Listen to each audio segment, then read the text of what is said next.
اعوذ باللہ من الشیطان اللعین الرجیم بسم اللہ الرحمن الرحیم الحمد للہ وکفا وسلام علی عبادہ الذین اصطفیٰ.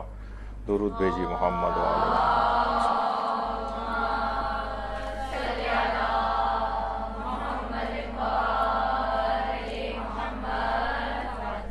ہم کتنی دعائیں انجام دیتے ہیں، کتنے عملیات انجام دیتے ہیں، اس کے باوجود بھی اکثر دیکھنے میں آتا ہے کہ ہماری دعائیں قبول نہیں ہوتی، ان عملیات کا کوئی اثر مرتب ہوتا نظر نہیں آ رہا ہوتا. تو اس کی وجوہات بھی بیان ہو رہی ہیں اور ان کی اثر پذیری کے طریقے بھی بیان ہو رہے ہیں. تو پچھلی نشست میں بہت سارے ایسی چیزیں بیان ہوئی تھیں کہ جن کا خیال رکھا جائے تو دعاؤں کی قبولیت کے لیے بہت معاون ثابت ہوتی ہیں. آج بغیر کسی تمہید میں جائے گفتگو کو آگے شروع کرتے ہیں. دیکھیے، جو بھی عمل انجام دیا جائے، جو دعائیں لکھوائی جائیں، لکھی جائیں، اس میں ایک شرط یہ ہے کہ کسی نااہل اور جاہل سے نہ لکھوائی جائیں، جو نااہل ہو. اچھا، نااہل اور جاہل کون ہے؟ کیا وہ ہے کہ جو بیچارہ پڑھا لکھا نہیں ہے، کسی وجہ سے پڑھ لکھ نہیں سکا ہے؟ نہیں، روایات میں کچھ اور کہا گیا ہے کہ سب سے بڑا جاہل وہ ہے جو گناہوں کی تکرار کرنے والا.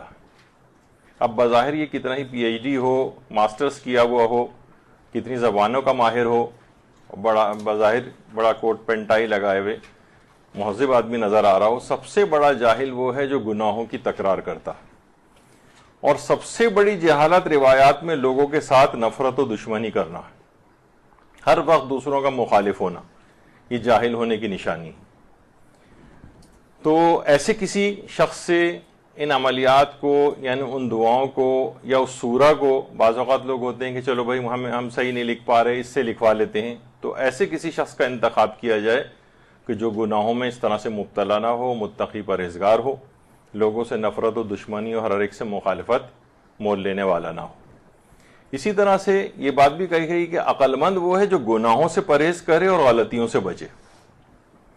اور وہی سب سے بڑا جاہل وہی ہے جو گناہوں کی تکرار کرنے والا ہے. کیونکہ کوئی شخص بھی دنیا میں ایسا تو ظاہر نہیں ہے کہ وہ معصوم ہو، لیکن یہ کہ تسلسل کے ساتھ گناہوں کی تکرار کرنا، بار بار کرتے چلے جانا، یہ جاہل ہونے کی نشانی. اور اس کے علاوہ یہ بھی ہے کہ جاہل کی محبت کو کہا جاتا ہے گرگٹ کی طرح سے رنگ بدلتی ہے اور بہت جلد تبدیل ہوتی ہے. آج کسی کا دوست بنا ہوا ہے، کل کسی کا دوست بن جائے گا، پرسوں کسی کا دوست بن جائے گا. اور احمق کی دوستی کو کہا جاتا ہے جلتے ہوئے درخت کی مانند ہے، اس کی جو محبت ہے جس کا ایک حصہ دوسرے حصے کو کھا جاتا ہے. اور بہت ہی جلد ٹوٹ جانے والی محبت شریر اور کمینے لوگوں کی محبت ہوتی. تو ایسے افراد کا عمومی زندگی میں بھی ان کو دیکھنا چاہیے کہ آپ دوستیوں میں کن کا انتخاب کر رہی ہیں. جو اتنی جلدی اپنی دوستیوں کو تبدیل کرتی ہوں، اس قابل نہیں کہ ان سے دوستی رکھی جائے، کل کو آپ کو بھی چھوڑ بیٹھیں گی. اور گناہوں کی مسلسل تکرار کرنا، یہ بار بار روایات کے اندر اس کا ذکر ہوا ہے. اور ایک کتاب بھی ہے آئینے کے نام سے، جو مدرسے نے چھاپی ہے، جس میں ہر علامت کی، ہر جو صفت ہے اس کی مختلف علامتیں بیان ہوئی ہیں. تو کیا میں جاہل ہوں، اس میں ایک علامت ہے. تو جہل کی علامات مثلا کچھ باتیں اس میں نشاندہی کی گئی ہے کہ ہمیں یہ بھی نہیں پتا کہ سچی توبہ کیسے کی جاتی ہے. ہم نے عام زندگی میں پیش آنے والے حلال و حرام کی باقاعدہ کوئی تعلیم حاصل نہیں کی ہے. معصومین کی کم سے کم 5 احادیث بھی زبانی یاد نہیں. اتنے عرصے سے مجالس سنتے آ رہے ہیں، لیکن کسی کو کہا جائے کہ بھئی مثلا 7ویں امام کی آپ 3 حدیثیں سنائیے، ایک سنائیے، تو وہ بھی کسی کو، اکثریت کو زبانی یاد نہیں ہوگی. کتنے اہم معاملات درپیش ہیں، قبر کے، آخرت کے، سوال منکر و نکیر کے، برزخ میں کام آنے والے اعمال کے، سوائے ایک آدھ کوئی بتا پائے تو بتا پائے، لیکن یہ بھی پتہ نہیں کہ ہمیں وہاں اتنے مشکلات پیش آئیں گی تو ان سے بچنے کے طریقے کیا ہیں. روزمرہ کی جو عبادات ہیں، ہم نے کسی سے باقاعدہ طور پر ان کی اصلاح نہیں کروائی کہ ہم وضو صحیح کر رہے ہیں یا نہیں کر رہے، تیمم ہمیں صحیح کرنا آتا ہے نہیں آتا، نماز ہم صحیح پڑھ رہے ہیں یا نہیں پڑھ رہے، قرات کی کوئی غلطیاں تو نہیں ہیں ہمارے اس میں. تو یہ علامات جہل ہیں. کوئی بھی شخص ہوتا ہے وہ ان تمام چیزوں کی پاسداری کرتا ہے، ان سب چیزوں کو حاصل کرنے کی کوشش کرتا ہے. تو کسی نااہل جاہل سے نہ لکھوائی جائیں یہ چیزیں تو اس میں یہ سب چیزیں بھی آتی ہیں، اور یہ متنبع کرنے کے لیے بھی ہیں کہیں یہ تمام علامات جہل خود ہمارے اپنے اندر ہی تو موجود نہیں۔ تو بہت ساری چیزیں ایسی ہیں۔ اچھا، جاہل سے کوئی نفرت نہیں سکھائی جا رہی، بلکہ روایات میں یہ بات بھی کہی ہے ہمارے 7ویں امام موسیٰ کاظم علیہ الصلوۃ والسلام نے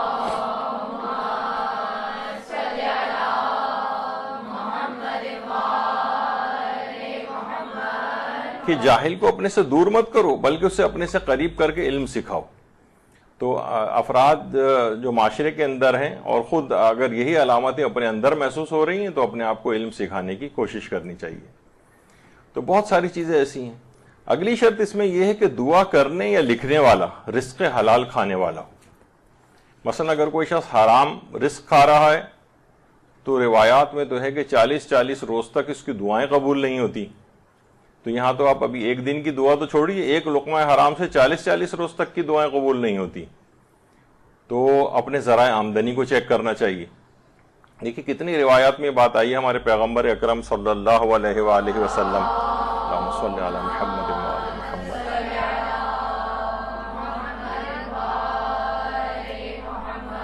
فرماتے ہیں کہ جو شخص یہ چاہتا ہو کہ اس کی دعا قبول ہو، اسے چاہیے کہ اپنی خوراک اور اپنے ذرائع معاش کو حرام سے پاک رکھے، تب دعائیں قبول ہوں گی۔ اور اللہ نے حضرت عیسیٰ پہ وہی نازل فرمائی تھی کہ بنی اسرائیل کے ظالموں سے کہہ دو کہ مجھے اس وقت تک نہ پکاریں اور اس وقت تک دعا نہ مانگیں جب تک حرام مال ان کے پاس ہے، اور اگر وہ اسی حالت میں مجھے پکاریں گے یا دعا مانگیں گے تو میں ان پر لعنت کروں گا۔ آپ کہہ رہے ہیں مجھے یہ دے اللہ، یہ دے یہ دے یہ دے، وہ اس کی طرف سے تو لعنت برس رہی ہے۔ تو اپنے ذرائع آمدنی کو چیک کرنا چاہیے، اموال سے خمس نکل رہا ہے یا نہیں نکل رہا ہے اس کو چیک کرنا چاہیے۔ لوگوں نے مختلف ایسی گورنمنٹ اسکیموں میں پیسہ لگایا ہوا ہوتا ہے جس کا جب پروفٹ آتا ہے تو اس میں 50% غریب کو کا حصہ نکالنا ہوتا ہے واجب صدقے کے طور پر۔ بہت سارے گھرانوں کے اندر یہ اس قسم کی چیزیں ہو رہی ہیں جس میں سے واجب صدقات نہیں نکالے جا رہے ہیں، خمس نہیں نکالا جا رہا ہے، اور اس طرح سے رشوت کا پیسہ آ رہا ہے، یا مثلاً اپنی ڈیوٹی انسان پوری نہیں کر رہا ہے، چھٹیاں کرنے کے بعد اٹینڈنس لگوا لی جاتی ہے اور تنخواہ پوری لی جاتی ہے، تو اتنے اموال کا وہ مالک بھی نہیں بنتا ہے۔ مثلا بہت سی ایسی بینکوں کی نوکریاں ہیں کہ جس کے اندر سودی لین دین ہوتا ہے، تو جتنی دیر اس کا بھی حساب رکھنا پڑتا ہے کہ جتنی دیر بھی اس نے، ایک تو حرام تو اپنی جگہ پر ہے جو سودی لین دین وغیرہ کرنا ہوتا ہے ان جابس میں، اور اتنے اموال کا وہ اتنے پیسوں کا مالک بھی نہیں بنتا ہے کہ جتنی دیر میں اس نے وہ سودی کام کیا تھا۔ یعنی وہ اس کو چاہیے کہ اس سے الگ اس پیسے کو کرے اور اس پیسے کا وہ مالک بھی نہیں ہوتا ہے۔ تو بہت ساری اس طرح کی چیزیں ہیں کہ جن میں مال حرام کا اس کو خیال رکھنا ہوتا ہے۔ اور ایک روایت میں یہ بھی فرمایا ہے کہ اگر ایک شخص خدا کے حضور ہاتھ پھیلائے ہوئے ہو مگر اس کی غذا اور لباس مال حرام سے ہو تو اس حالت میں خدا کیوں کر اس کی دعا کو قبول کرے گا؟ جب پیغمبر اکرم خود یہ بات ارشاد فرما رہے ہیں کہ ہاتھ اس نے پھیلائے ہوئے خدا کے حضور لیکن غذا حرام کھا رہا ہے، وہ لباس اس کا مال حرام سے، ایسے لباس ہیں مثلاً کپڑا رکھا ہوا تھا آپ کا، سال بھر آپ نے اس کو نہیں کیا تھا استعمال، بعد میں سلوایا ہے اس کو، تو خمس واجب ہو گیا تھا اس پہ، وہی سلوا کر آپ پہن رہی ہیں اور اسی میں دعا مانگ رہی ہیں، وہ دعا قبول نہیں ہوگی۔ تو بہت ساری چیزیں ایسی ہیں کہ مال حرام خود دعاؤں کی قبولیت میں رکاوٹ بنتا ہے۔ پیغمبر یہ بات بھی ارشاد فرماتے ہیں، آیت اللہ شہید دست غیب شیرازی نے گناہ کبیرہ کی پہلی جلد میں روایت لکھی کہ اللہ کا ایک فرشتہ ایسا ہے جو ہر رات بیت المقدس یا بیت المقدس سے آواز بلند کرتا ہے کہ جو کوئی بھی حرام کھاتا ہے خدا اس کا کوئی عمل قبول نہیں کرتا، خواہ وہ واجب عمل ہو یا مستحب عمل، خدا قبول ہی نہیں کرے گا۔ اور چھٹے امام جعفر صادق علیہ الصلوۃ والسلام، اللہم صلی علی محمد وآل محمد،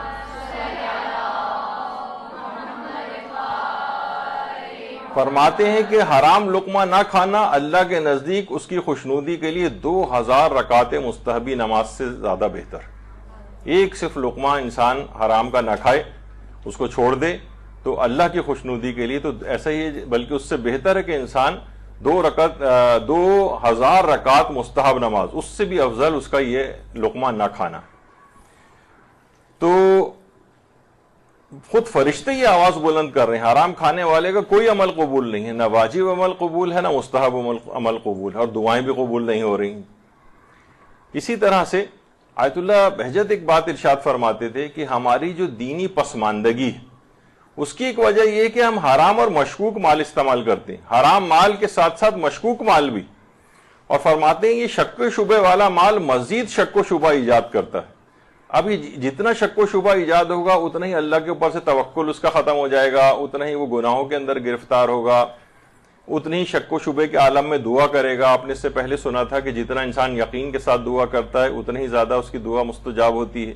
اب یہ جو مشکوک مال ہے، حرام مال تو چھوڑیے، مشکوک مال، مشکوک یعنی پتہ نہیں ہے کہ حلال ہے یا حرام ہے، مختلف ذرائع سے ہمارے اندر جا رہا ہوتا ہے، تو یہ کتنا زیادہ ایمان کے اندر، بلکہ فرماتے ہیں دینی پسماندگی کی ایک وجہ یہ، یعنی انسان اتنا ہی زیادہ پسماندہ ہوتا چلا جاتا ہے، بیکورڈ ہوتا چلا جاتا ہے دین میں، تو اس کو دعاؤں میں بھی پھر اپنے قبولیت نظر نہیں آتی، شکوک و شبہات رہتے ہیں، پتہ نہیں قبول ہو پتہ نہیں قبول نہ ہو۔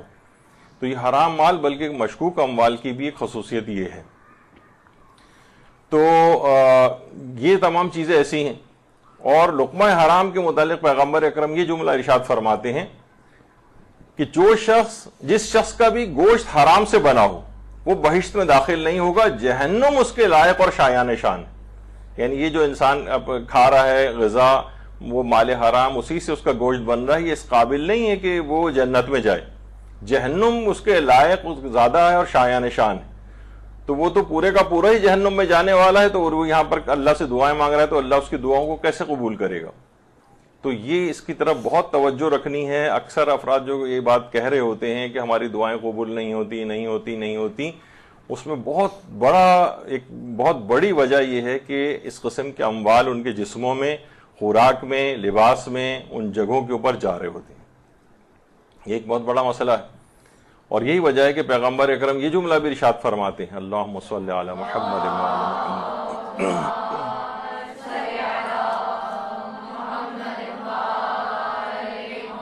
کہ اگر کوئی شخص 10 درہم سے کوئی لباس خریدے اور اس میں 1 درہم بھی مال حرام ملا ہوا ہے، 9 درہم اس کے حلال مال کے ہیں، تو خدا اس لباس میں پڑھی جانے والی نماز کو قبول نہیں کرے گا۔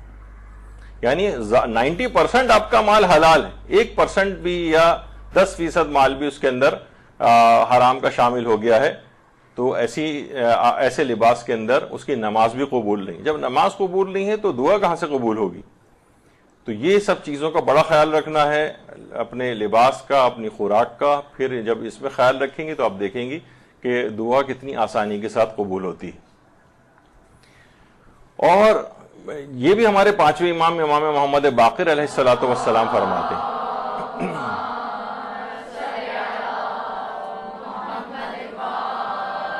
فرماتے ہیں کہ یوں تو سارے ہی گناہ بہت برے ہیں، لیکن سب سے بڑا گناہ وہ ہے کہ جس سے انسان کے جسم کا گوشت پرورش پائے، اس کا خون بنے۔ اللہ اس انسان پر رحم کرے گا یا عذاب کرے گا، اور جنت میں تو صرف پاک جسم ہی داخل ہوگا، نہ کہ حرام رزق سے پیٹ بھرنے والا۔ تو یہ بہت اہم ہے، بار بار تقریباً ہر جو بھی اخلاقیات کی گفتگو ہماری ہوتی ہے اس میں یہ چیز بڑے شدومت کے ساتھ آتی ہے کہ اپنے ذرائع جو رزق ہیں ان کا خیال انسان کرے کہ کوئی حرام چیز داخل تو نہیں ہو رہی ہے۔ شوہر کوئی ایسے اموال کما کر لا رہے ہیں، شوہر چھٹیاں کر رہے ہیں اور پیسے پوری تنخواہ لے کر آ رہے ہیں، وہی آ کر خرچ ہو رہی ہے گھر میں، بچوں کا ان سے ہی ہو رہا ہے ساری پرورش وغیرہ، تو یہ چیزیں اپنے اثرات رکھتی۔ اور یہ بھی فرمایا ہے ہمارے چھٹے امام جعفر صادق علیہ السلام نے،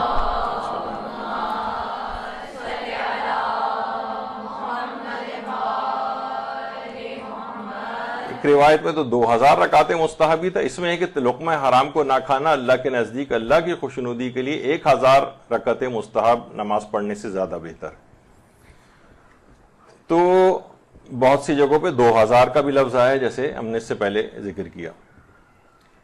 اور یہ بھی امام نے جملہ ارشاد فرمایا کہ جب تم بستر میں داخل ہوتے ہو تو دیکھو کہ اس روز کیا کھایا اور کیا پیا، یعنی روزانہ اپنا احتساب کرو کہ جو کچھ تم نے کھایا ہے پیا ہے وہ کہاں سے آیا ہے، وہ ذریعہ آمدنی کیا تھا، اس روز تم نے کون سی چیزوں کو کن راستوں سے حاصل کیا ہے، اور ہر حال میں توجہ رکھو کہ موت تم کو اٹھا کر لے جائے گی اور اس کے بعد صحرائے محشر میں اپنے کردار اور گفتار کا حساب دینا ہوگا۔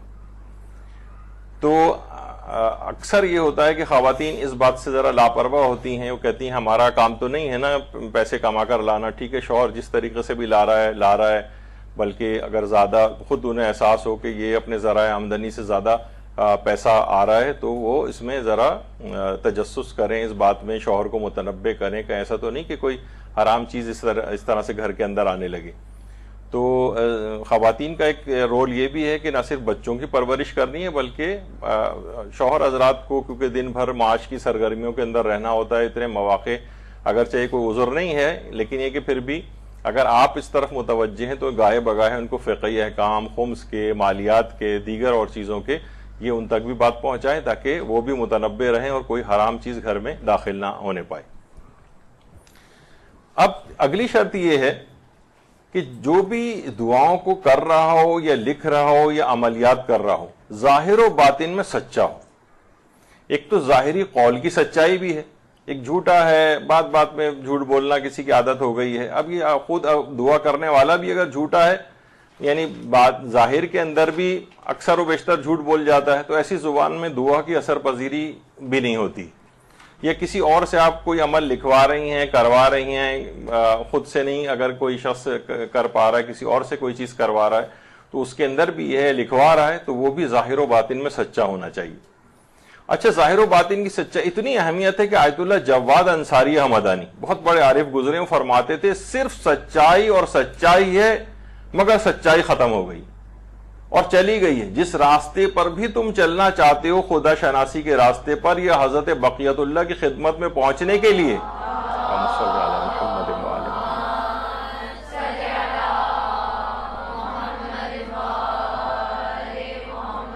سوائے سچائی کے کوئی دوسرا راستہ ہی نہیں۔ یعنی امام زمانہ کی خدمت اقدس میں پہنچنے کے لیے سچائی کے علاوہ کوئی راستہ نہیں ہے، خدا شناسی کے راستے پر چلنے کے لیے خدا کے سچائی کے علاوہ کوئی راستہ نہیں۔ ظاہر میں بھی انسان سچا ہو، باطن میں بھی سچا ہو۔ باطنی سچائی کیا ہے؟ یعنی منافقت اس کے اندر نہ ہو، یہ نہیں کہ کسی کے سامنے کچھ پیچھے کچھ، کسی کے سامنے ہوگے تو بہت میٹھے بن رہے ہیں پیچھے، یعنی نفاق والی سرگرمیاں، یہ بھی ایک باطنی جھوٹ کی نشاندہی ہے۔ یعنی آپ نے دو چہرے بنائے ہوئے ہیں، دو روئی اختیار کی ہوئی ہے، دو چہرے لوگوں سے بنا کر مل رہے ہیں۔ فرماتے ہیں امام زمانہ کی خدمت میں آنے کے لیے بھی ظاہری سچائی، ظاہری اور باطنی، اور خدا کے راستے پر چلنے کے لیے بھی، اللہ تک پہنچنے کے لیے بھی۔ تو یعنی کردار اس کا اس طرح کا ہو، ظاہری میں بھی سچا ہو، باطن کے اندر بھی سچا ہو، ایسے کی دعائیں قبول ہوتی۔ اچھا، نیک، سچے اور متقی لوگوں کی پہچان سورہ بقرہ کی آیت نمبر 177 میں بھی بیان ہوئی کہ نیکی یہ نہیں کہ تم اپنا رخ مشرق اور مغرب کی طرف کر لو، بلکہ نیکی تو یہ ہے کہ جو کوئی اللہ، روز قیامت، فرشتوں، کتاب اور نبیوں پر ایمان لائے اور اپنا پسندیدہ مال قریبی رشتہ داروں، یتیموں، مسکینوں، مسافروں، سائلوں اور غلاموں کی رہائی پر خرچ کرے، نماز قائم کرے، زکوٰۃ دے، جب معاہدہ کرے تو اسے پورا کرے، تنگ دستوں اور مصیبت کے وقت اور میدان جنگ کے وقت وہ صبر کرنے والوں میں سے ہو، تو یہی لوگ سچے ہیں اور یہی لوگ متقی ہیں۔ یعنی سچے ہونے کی علامات خود قرآن نے بھی بتائیں۔ یہ تمام خصوصیات، یعنی لوگوں کی بھی حقوق ادا کرتا ہو، ان کی مدد کرتا ہو، نماز کو پابندی سے قائم کرتا ہو، زکوٰۃ دینے سے مرادی، جس طرح پچھلی بار بھی ہم نے شاید ذکر کیا تھا کسی درس میں کہ زکوٰۃ سے مراد عام طور پر جہاں بھی قرآن میں آیا ہے اس سے عمومی طور پر بذل مال مراد ہوتی، یعنی عمومی چیریٹیز مراد ہیں۔ اس میں واجب چیزیں بھی آ جاتی ہیں، مستحب چیزیں بھی آ جاتی ہیں، کیونکہ قرآن میں جس جس جگہ کے اوپر بھی صدقے کا لفظ آیا ہے وہاں اس سے مراد واجب زکوٰۃ ہے، اور جہاں صرف زکوٰۃ آیا ہے اس میں تمام اموال کی چیریٹی مراد ہوتی ہے۔ اب اس میں واجبات بھی شامل ہو جاتے ہیں، مستحبات بھی شامل ہو جاتے ہیں، یعنی بہت عموم ہے لفظ زکوٰۃ میں۔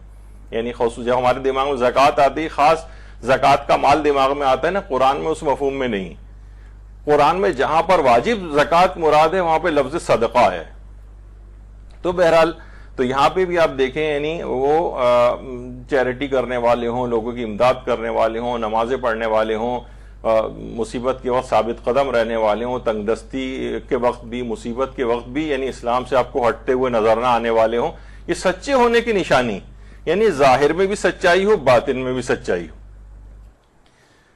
تو یہ تمام چیزیں ایسی ہیں، اور سچائی اور خلوص ان کی طاقتیں بھی بڑھتی ہیں، یعنی جتنی امانت داری قوی ہوتی ہے صداقت بھی بڑھ جاتی۔ یعنی ایک سچے ہونے کی، ظاہر و باطن میں سچا ہونے کی علامت یہ ہے کہ انسان امانت دار بھی ہو۔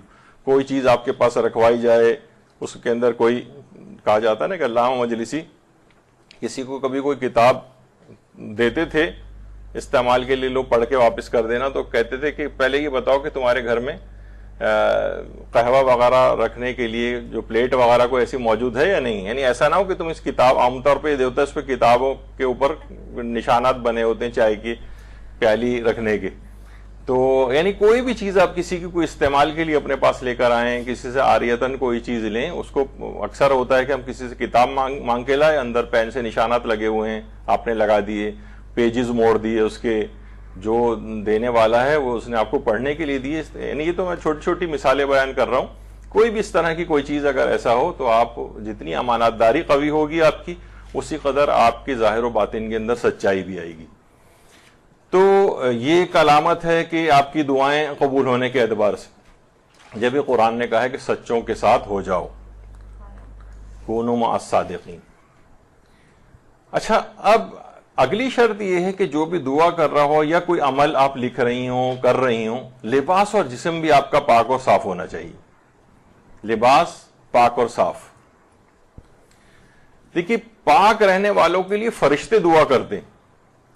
پیغمبر اکرم ختمی مرتبت صلی اللہ علیہ وآلہ وسلم ارشاد فرماتے ہیں،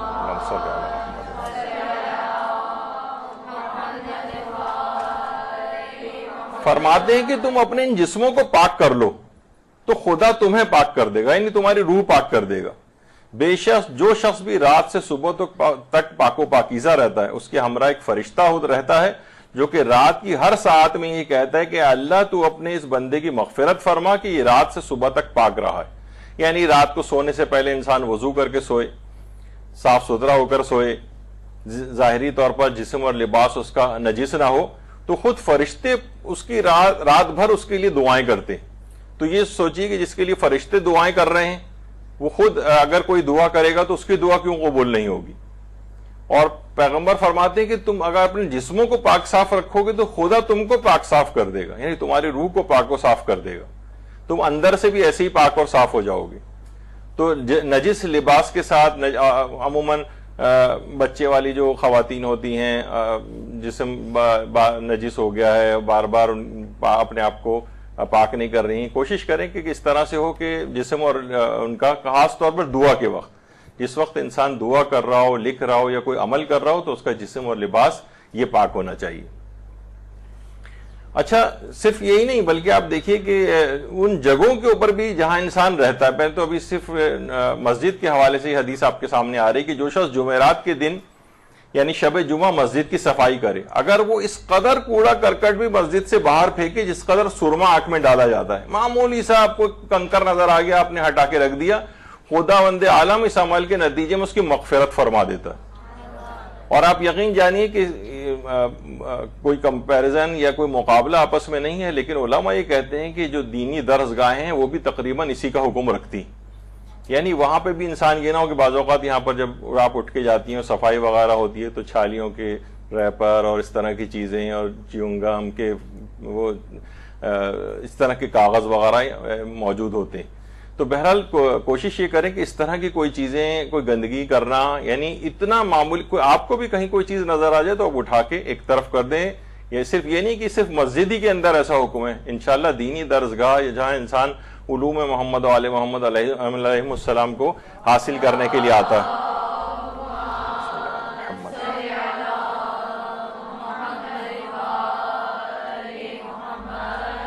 جب اتنی صفائی کرنے سے مغفرت اس کی ہو جاتی ہے، سارے گناہ معاف ہو جاتے ہیں، تو کتنے ہی آپ کی دعائیں ایسی ہیں جو ان گناہوں کی وجہ سے وہ دعائیں قبول نہیں ہو رہی ہوتی، تو اس کے نتیجے میں وہ تمام آپ کی دعائیں بھی سب قبول ہو جاتی ہیں. جب خدا بند عالم مغفرت کر رہا ہے، اتنی بڑی چیز میں آپ کو معافی دے رہا ہے، تو دعائیں کیوں آپ کی قبول نہیں کرے گا؟ وہ سارے موانعات ہی برطرف ہو جاتے ہیں.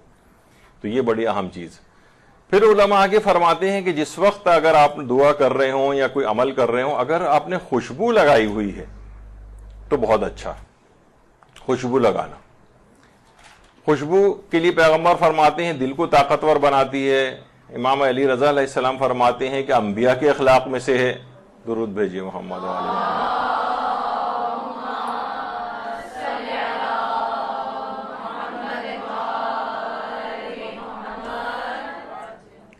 البتہ یہ کہ اپنی نظافت کے لیے اس کے لیے خوشبو لگائی جائے. ہاں البتہ اگر باہر کہیں جا رہے ہیں یا امکان ہو کہ کوئی اخلاقی مفسدے کے اندر گرفتار ہو سکتے ہیں، تو خواتین اس لحاظ سے نامحرموں کے لحاظ سے کوئی نیت نہیں ہونی چاہیے اور وہاں احتیاط کریں تو زیادہ بہتر ہے. لیکن یہ کہ اپنی نظافت، اپنی پاکیزگی اور اپنے آپ کو اچھا لگ رہا ہے دعاؤں کے لیے، تو ایک روح پرور سا ایک ماحول ہو جاتا ہے، خوشبو وغیرہ لگا کر اس طرح انسان نماز پڑھتا ہے. تو اسی طرح سے دعا بھی ایک عبادت ہے، اس کو بھی خوشبو لگا کر انجام دیا جائے تو خشوع و خضوع بھی اس کے اندر بڑھ جاتا ہے، قبولیت کے امکانات بھی زیادہ ہوتے ہیں. اور حضرت عثمان ابن مظعون جن کو کہا جاتا ہے ایک روایت کے مطابق جنت البقیع کے جو پہلے مدفون ہیں، وہ فرماتے ہیں ایک دفعہ پیغمبر اسلام کی خدمت میں آتے ہیں اور فرماتے ہیں کہ میں خوشبو اور کچھ اور چیزوں کو چھوڑنا چاہتا ہوں. پیغمبر نے فرمایا خوشبو کو نہ چھوڑنا، کیونکہ ملائکہ مومن سے پاکیزہ خوشبو کو سونگھتے ہیں، خاص طور پر ہر جمعے کو خوشبو لگانا ترک نہ کرنا. تو علماء بہرحال یہ فرماتے ہیں کہ اگر کوئی دعا بھی مانگی جائے تو خوشبو لگا کر مانگی جائے.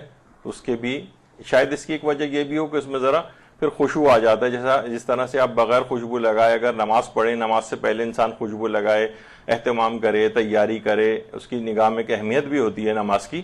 اسی طرح سے دعا بھی ایک عبادت ہے، اس کی بھی ایک اہمیت ہے، اس کو بھی ذرا شرائط کے ساتھ پورا عمل کرنا چاہیے اس کے اوپر تاکہ آسانی کے ساتھ قبول ہو.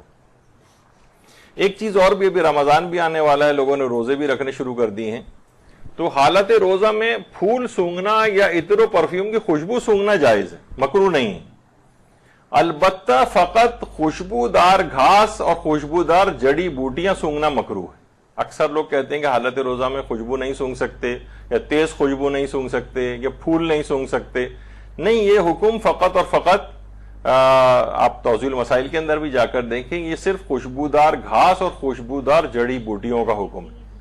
لیکن یہ عام پرفیوم کا حکم نہیں ہے، عطر وغیرہ کا حکم نہیں ہے، اور یا پھول سونگنے کا یہ بھی مکروہ نہیں. یہ صرف اور صرف خوشبودار گھاس جو روایت کے اندر ذکر ہوئی ہے، یا خوشبودار جڑی بوٹیاں وغیرہ، اس میں حالت روزہ میں یہ کراہیت ہے، لیکن عمومی طور پر یہ کراہیت نہیں. تو ایک دماغ میں ایک ظاہر رہے کہ انسان جس وقت دعا کر رہا ہوتا ہے اگر وہ حالت روزہ سے ہے تو سوچے کہ میں خوشبو اگر لگاؤں گا. بہت رمضانوں میں یہ سوالات آتے ہیں کہ حالت روزہ میں ہم خوشبو لگا سکتے ہیں نہیں لگا سکتے، اور خاص طور پر اول رمضان تو خوشبو لگانے کی بڑی اس لحاظ سے بھی تاکید ہے کہ پھر پورے سال اس کی عقل سلامت رہے گی، اور عقل پورے سال زائل نہیں ہوگی جو اول رمضان کے روز خوشبو لگاتا ہے. تو بہرحال یہ ایک فقہی مسئلہ بھی ضمن کے اندر ذکر ہو گیا. اگلی جو شرط ہے عام طور پہ جو لکھی جاتی جس سے اثر پذیری زیادہ ہوتی ہے دعاؤں کی، کہ عمل بھی اگر کوئی کر رہے ہیں، عملیات کر رہے ہیں، دعائیں کر رہے ہیں، تو کوشش یہ کریں کہ وہ کم خوراک اور کم خواب ہو. یعنی بہت زیادہ کھانے والا یا بہت زیادہ سونے والا، ان افراد یہ خود بھی ظاہر ہے لگتا ہے کہ یہ لوگ ذرا بہت جو اتنے زیادہ خوراک جن کی زیادہ ہو یا جو سوتے بہت زیادہ ہوں، یہ عمومی طور پہ کہ لاپرواہی کی بھی ایک علامت سمجھی جاتی. تو دیکھیے حضرت عیسیٰ نے ایک جملہ ارشاد فرمایا تھا، روایت میں آیا ہے کہ اے جناب یعقوب کی اولاد زیادہ کھایا نہ کرو، کیونکہ زیادہ کھانے والا زیادہ سوتا ہے، جب زیادہ سوتا ہے تو وہ کم نمازیں پڑھتا ہے، اور جو کم نمازیں پڑھتا ہے خدا کے نزدیک اسے غافل لوگوں میں شمار کیا جاتا ہے. میں نے کہا نا کہ اس سے پہلے کہ وہ ایک لیزینس اس کی طبیعت میں آ جاتی ہے، یعنی پھر وہ جب عبادات بھی اس کی کم ہو جاتی ہیں، نمازیں جب وہ کم پڑھتا ہے تو وہ دعائیں بھی کم کرتا ہے. اس قسم کے افراد عام طور پر ان چیزوں سے غافل ہوتے چلے جاتے ہیں. بس ہم و غم ان کا پیٹ بھرنا ہے، پیٹ بھرنا ہے، خالی کرنا ہے، پھر خالی کرنا ہے اس وجہ سے کہ دوبارہ بھرنا ہے، دوبارہ بھرنا یوں ہے کہ پھر خالی کرنا ہے. تو یہ ایک سلسلہ چلتا رہتا ہے. ان کی رغبت دعاؤں کے اندر بھی کم ہوتی ہے، عبادات میں بھی کم ہوتی. اور ایک ویسے فزیکل بھی دیکھیں، ہر وقت پیٹ بھرا رہے گا تو سارا بلڈ سپلائی آپ کے ایبڈومن پیٹ کی طرف ہو جاتی ہے، دماغ کی طرف خون کی سپلائی کم ہوتی ہے. ویسے ہی غنودگی، نیند، یہ سب کچھ اور لیزینس اس میں آتی رہے گی. ہر وقت چاہے گا کہ بس میں لیٹا سوتا رہوں. تو ایسا شخص دعاؤں سے بھی غافل ہو جاتا ہے. تو کم خوراک ہو، کم سونے والا ہو، کیونکہ پیغمبر اکرم صلی اللہ علیہ وآلہ وسلم صلی علی محمد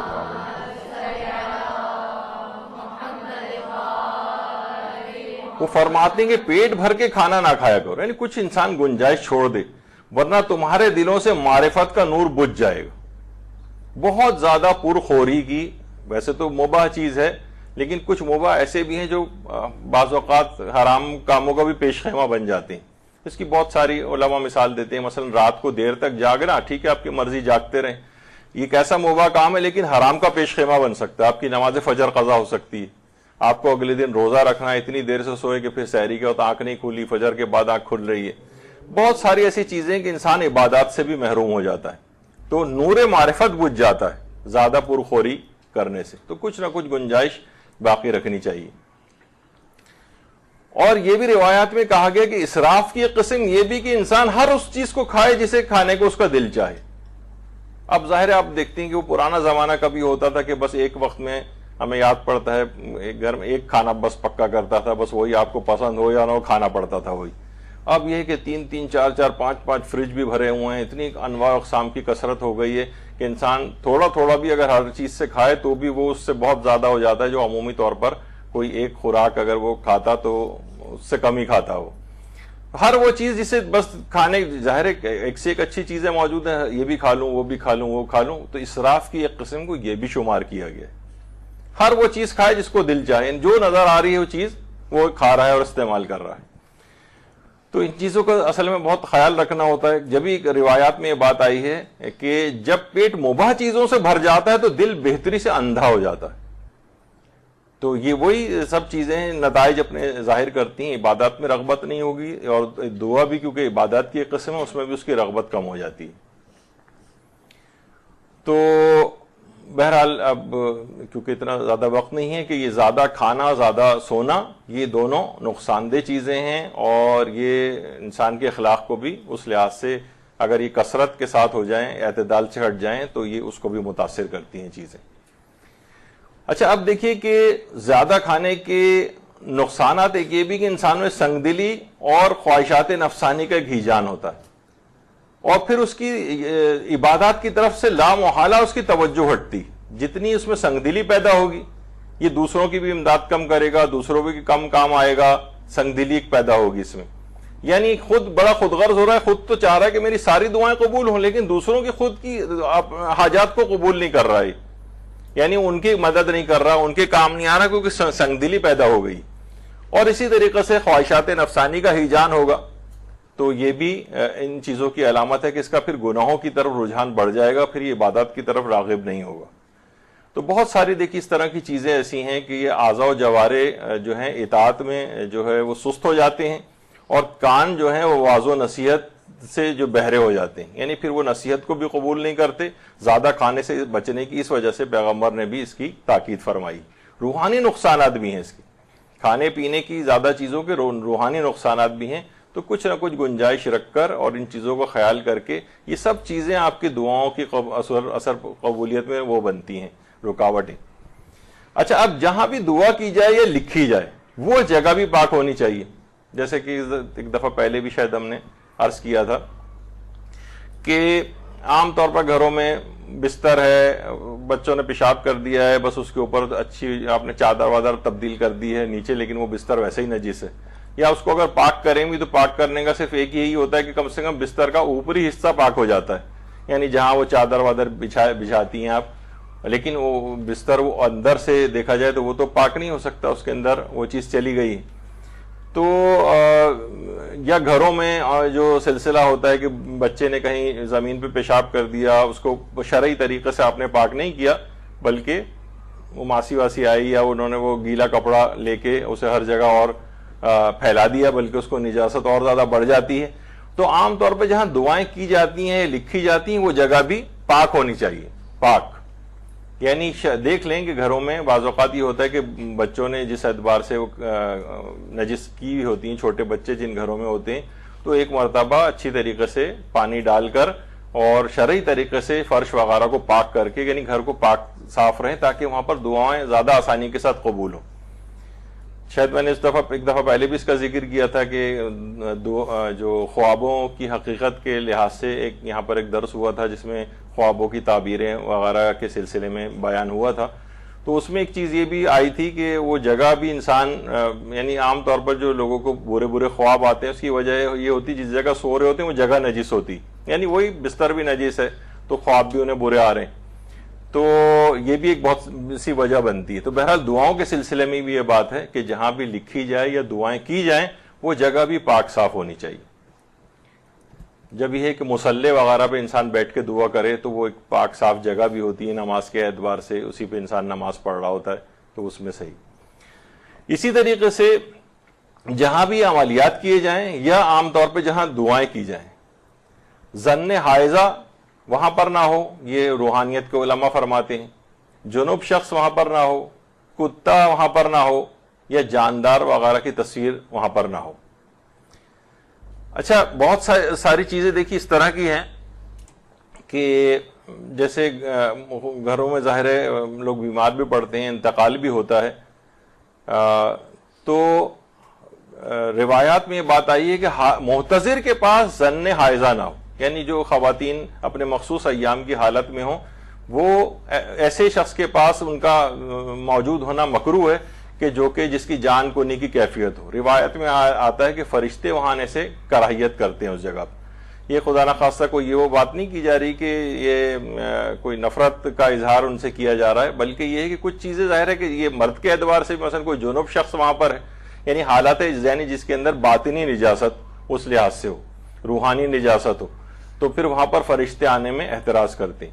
البتہ یہ ہے کہ بہرحال لوگ اکثر یہ سوالات بھی پوچھتے ہیں کہ قبرستان کیا اس مخصوص ایام کی حالت میں عورتیں جا سکتی ہیں, نہیں جا سکتی؟ تو جواب ہے کہ جی ہاں جا سکتی ہیں, لیکن خاص طور پہ جو کراہیت آئی ہے وہ محتضر کے پاس آئی ہے, یعنی جو سکرات کے حالت میں ہو, جان کنی کے حالت میں ہو وہاں پر. اسی طریقے سے جو حالت نجاست میں کوئی مرد اور عورت وہاں پر موجود ہے اس کے لحاظ سے بھی ہے. عام طور پہ لوگ گھروں میں کتے پالنے کا بھی آج کل رواج ہو گیا ہے. تو دیکھیے اول تو کتے پالنا ٹھیک ہے, کتے یعنی اس لحاظ سے پالنے کی تو اجازت ہے حفاظت وغیرہ کے غرض سے. شوقیہ لوگ کتا خرید کے لے آتے ہیں. اچھا, یہ بھی بات کیونکہ بات سے بات نکلتی ہے, تو کتا خریدنا بھی حرام ہے. تو اس کا ایک خاص طریقہ ہوتا ہے کہ جسے کہا جاتا ہے کہ ہاتھ اٹھانا اس کے اوپر سے, یعنی کچھ اس طرح کی ڈیلنگ ہونی چاہیے کہ ٹھیک ہے آپ پیسے وغیرہ دے دیں, اس کے نتیجے میں جو مالک ہے وہ کہے کہ میں اس کتے پر سے اپنے اختیار کو, اپنی ملکیت کو ختم کرتا ہوں. اچھا, جب وہ ملکیت ختم ہو گئی تو کتا ایسے ہی وہاں پہ بغیر کسی مالک کے کھڑا ہوا ہے, آپ اس کی گردن میں رسی باندھیں اور اٹھا کے اپنے گھر لے آئیں. یعنی باقاعدہ خرید و فروخت کرنا جائز نہیں کتے کی. شکار کے لحاظ سے بہت سے لوگ خریدتے ہیں یا حفاظت کے لحاظ سے خریدتے ہیں, اجازت تو ہے, اور اس میں بھی علماء کہتے ہیں بہتر ہے کہ کتا گھر کے باہر والے حصے میں رہے. ظاہر ہے گھر کے اندر حصے میں رہے گا تو جگہ جگہ کو نجس کرے گا, اور کتے کا پاک چیزوں کا پاک ہونا بھی آپ کو پتہ ہے, مٹی وٹی سے برتن منہ مار دیا تو مٹی سے بھی مانجنا پڑتا ہے, اور بہت سے اس کے احکام عام نجاست کے احکام سے الگ ہو جاتے ہیں. تو بہرحال کتا بھی اس گھر کے اندر نہ ہو. عام طور پر جب بھی آپ نے وہ سنا ہے روایت میں اس کے اگرچہ کچھ عرفانی پہلو بھی ہیں کہ جس گھر میں کتا ہوتا ہے وہاں فرشتے ملائکہ وہاں پر داخل نہیں ہوتے, تو کچھ اس کے عرفانی پہلو بھی ہیں اس روایت کے. لیکن البتہ یہ ہے کہ ظاہری پہ بھی اگر ہم محمول کریں تو جب گھر کے اندر کتا ہوگا تو وہاں ملائکہ نہیں آئیں گے, تو بے برکتی ایک لحاظ سے اس طرح سے رہے گی, تو دعا بھی قبول ہونے کے ذرا وہاں پہ امکانات کم ہوتے ہیں. یا جاندار کی تصویر اس جگہ پر نہ ہو, کیونکہ خود نماز جس جگہ پہ انسان پڑھ رہا ہے تو وہاں پر بھی جاندار کی اگر تصویر لگی ہوئی ہے تو خود نماز کے اندر کراہیت ہے. جب خود نماز میں کراہیت ہے اس بات کی, یعنی ثواب نماز کم ہو رہا ہے. اچھا, آغا سیستانی تو اس کے بھی قائل ہیں کہ کمرے میں کہیں پہ بھی جس جگہ بھی انسان نماز پڑھ رہا ہے تو آگے پیچھے دائیں بائیں کہیں پہ بھی جاندار کی تصویر لگی ہو, نماز کا ثواب کم ہو جاتا ہے جاندار کی تصویر. البتہ آیت اللہ خامنہ یہ فرماتے ہیں کہ بس نمازی کے سامنے نہیں ہونا چاہیے, اگر دائیں بائیں بھی لگی ہوئی تو کراہیت نہیں ہے, سامنے نہ ہو, اس کے مقابل نہ ہو, سامنے نہ ہو اس کے. تو آغا سیستانی لیکن پورے کمرے میں کہیں پر بھی جاندار کی تصویر لگی ہوئی ہے تو وہ کہتے ہیں کہ ثواب کم ہو جاتا ہے اس سے. تو بہرحال اسی لحاظ سے علماء فرماتے ہیں کہ دعاؤں کی قبولیت کے حوالے سے بھی یہ چیز ہے کہ جاندار کی تصویر وہاں پر نہ ہو. اور عام طور پہ ہم دیکھتے ہیں کہ گھروں میں شوہر و بیوی نے اپنی تصویر لگائی ہوئی ہے, بچوں کی تصویریں لگی ہوئی ہیں, یا تصویر کے حکم میں وہ بھی آ جاتا ہے کہ مثلا ڈریسنگ ٹیبل کمرے میں ہے اور اس میں آپ کا کسی جاندار کا عکس ابھر رہا ہے, چاہے وہ آپ کا عکس ابھر رہا ہو یا آپ الگ جگہ پہ نماز پڑھ رہی ہیں لیکن کوئی اور شخص کمرے میں موجود ہے لیکن اس کا عکس بھی اس میں ابھر رہا ہے, اس میں بھی ثواب کم ہو جاتا ہے نماز کا. یہ ٹی وی چل رہا ہے تو ٹی وی بھی تصویر کے حکم میں، اس پہ مسلسل تصویریں آ رہی ہیں، اس میں بھی نماز کا ثواب کم ہوتا ہے۔ تو بہرحال یہ ایک ضمنی بھی کچھ اس میں بہ جاتا ہوں میں مسائل کے اندر، لیکن یہ کہ عام طور پر یہ چیزیں ہیں جس سے اثر پذیری کم ہوتی۔ تو کوئی کپڑا وپڑا لے کے ان تصویروں کے اوپر ڈال دیا جائے، یا تصویریں ہر جگہ نہیں لگا کے رکھیں، کم سے کم نماز والی جگہ ایسے ہی ہو کہ جہاں پر نہ ہو، تو کیونکہ جو نماز کو ثواب ویسے ہی ہمیں مشکل سے مل رہا ہے، اس میں بھی ہم ثواب اپنا کم کر کے نمازوں کو جو ہے وہ اس کا ثواب حاصل کریں، تو کیا ضرورت ہے کہ نماز کا بھرپور ثواب لینا چاہیے۔ اچھا، پھر یہ ہے کہ اگلی شرط کہ وضو اور غسل کے، وضو ہو یا غسل ہو، اس کے بعد دعا لکھی یا کی جائے، یعنی انسان باوضو ہو جائے۔ باوضو ہو جائے گا تو امکانات زیادہ اس کے بڑھ جائیں گے، زیادہ خشوع خضوع کے ساتھ شیاطین دور ہو جائیں گے۔ وضو اگر کرنا ہے یا غسل اس کے اوپر واجب ہے تو غسل کم سے کم کر لے، اس میں پاکیزگی کو حاصل کر لے، تو زیادہ اس کے امکانات دعا کی قبولیت کے بڑھ جائیں گے۔ یہی وجہ ہے کہ حضرت امیر المومنین علیہ الصلوۃ والسلام صلی اللہ علیہ محمد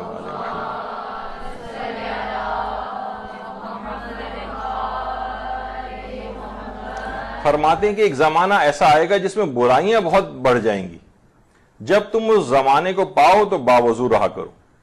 اتنی اہمیت ہے زیادہ تر اوقات میں باوضو رہنے کی کہ شاید ہماری پوری نشست، میرا ارادہ ہے کہ اتنی اہم ہے یہ چیز انسان کی روحانیت میں دخیل ہونے کی اور اپنے آپ کو بہتر بنانے کی، کہ اگر ایک دفعہ انسان اس کی پابندی کر لے، دائم الوضو رہنے کی۔ دائم الوضو کے معنی زیادہ تر اوقات میں اگر وہ باوضو رہے تو دیکھے گا کہ میں کچھ ہی عرصے میں، زیادہ اتنا عرصہ نہیں لگے گا، چند مہینوں کے بعد ہی آپ کو اپنے اندر بہت زیادہ روحانی تقویت محسوس ہونے لگے گی۔ ایسے ایسے طریقوں سے آپ بچیں گی، مشکلات سے بچ رہی ہوں گی، پریشانیوں سے بچ رہی ہوں گی، قریب سے آ کر مشکلات نکل جائیں گی، قریب سے آ کر شیطان گزر جائے گا، لیکن آپ سے گناہ نہیں کروا سکے گا۔ انشاءاللہ اس پہ پوری ہماری ایک نشست ہوگی دائم الوضو رہنے پر۔ تو خود امیر المومنین جب یہ بات ارشاد فرماتے ہیں کہ جب ایک زمانہ آئے گا جو بہت برائیاں بہت بڑھ جائیں گی، تم اس زمانے کو پاؤ تو باوضو رہا کرو، یعنی زیادہ تر اوقات میں انسان باوضو رہے، تو اس میں جو دعائیں بھی کرے گا وہ بھی زیادہ قبولیت کا امکان رکھیں گی۔ اور یہی وجہ ہے کہ چھٹے امام فرماتے ہیں کہ اگر کوئی شخص وضو کرتے وقت سورہ قدر کی تلاوت کرے تو گویا ایسے ہی ہے جیسے بطن مادر سے دنیا میں بے گناہ آیا ہے۔ سورہ قدر کی تلاوت، اچھا جب وہ بالکل گناہ اس کے معاف ہو جائیں گے تو قبولیت دعا میں تو کوئی رکاوٹ ہی باقی نہیں رہے گی۔ تو اس لحاظ سے خود دوران وضو سورہ قدر کی تلاوت کرنا، یہ انسان اس کی پابندی کرے، اور وضو کے بعد آیت الکرسی کی بھی اگر تلاوت کر لے تو اسی طرح کے فوائد اس کے بھی حاصل ہوتے ہیں۔ تو جب بالکل گناہوں سے پاک ہو جائے گا تو ہر دعا بہت آسانی کے ساتھ قبول ہو جائے گی۔ اور امیر المومنین علیہ السلام کی تو ایک الگ سے سیرت اور بھی تھی کہ آپ ہر نماز کے لیے الگ وضو کیا کرتے تھے، ہر نماز کے لیے الگ وضو، یعنی مثلا ظہر اثر کی نماز بھی پڑھنی ہے یا کوئی اور نماز پڑھنی ہے تو تجدید وضو کرتے تھے۔ انشاءاللہ جب ہماری وہ دائم الوضو رہنے والی گفتگو آئے گی تو اس میں اس بات کی ذرا تفصیل بھی آئے گی کہ تجدید وضو یعنی یہ نہیں کہ وضو ٹوٹ جائے پھر آپ وضو کریں، نہیں، ایک وضو کے بعد دوبارہ وضو کرنا، اس کی الگ ایک تفصیل ہے کہ وضو ٹوٹا بھی نہیں ہے تب بھی آپ دوبارہ وضو کر لیں، اور یہ کوئی پانی کا اسراف وغیرہ بھی شمار نہیں ہوگا۔ بہت سے لوگ فوراً دماغ میں آنے لگے گا کہ بار بار وضو کرنے سے تو پانی بھی بہت ضائع ہوتا ہے تو یہ اسراف نہ ہو جائے گا، نہیں، ایسا نہیں۔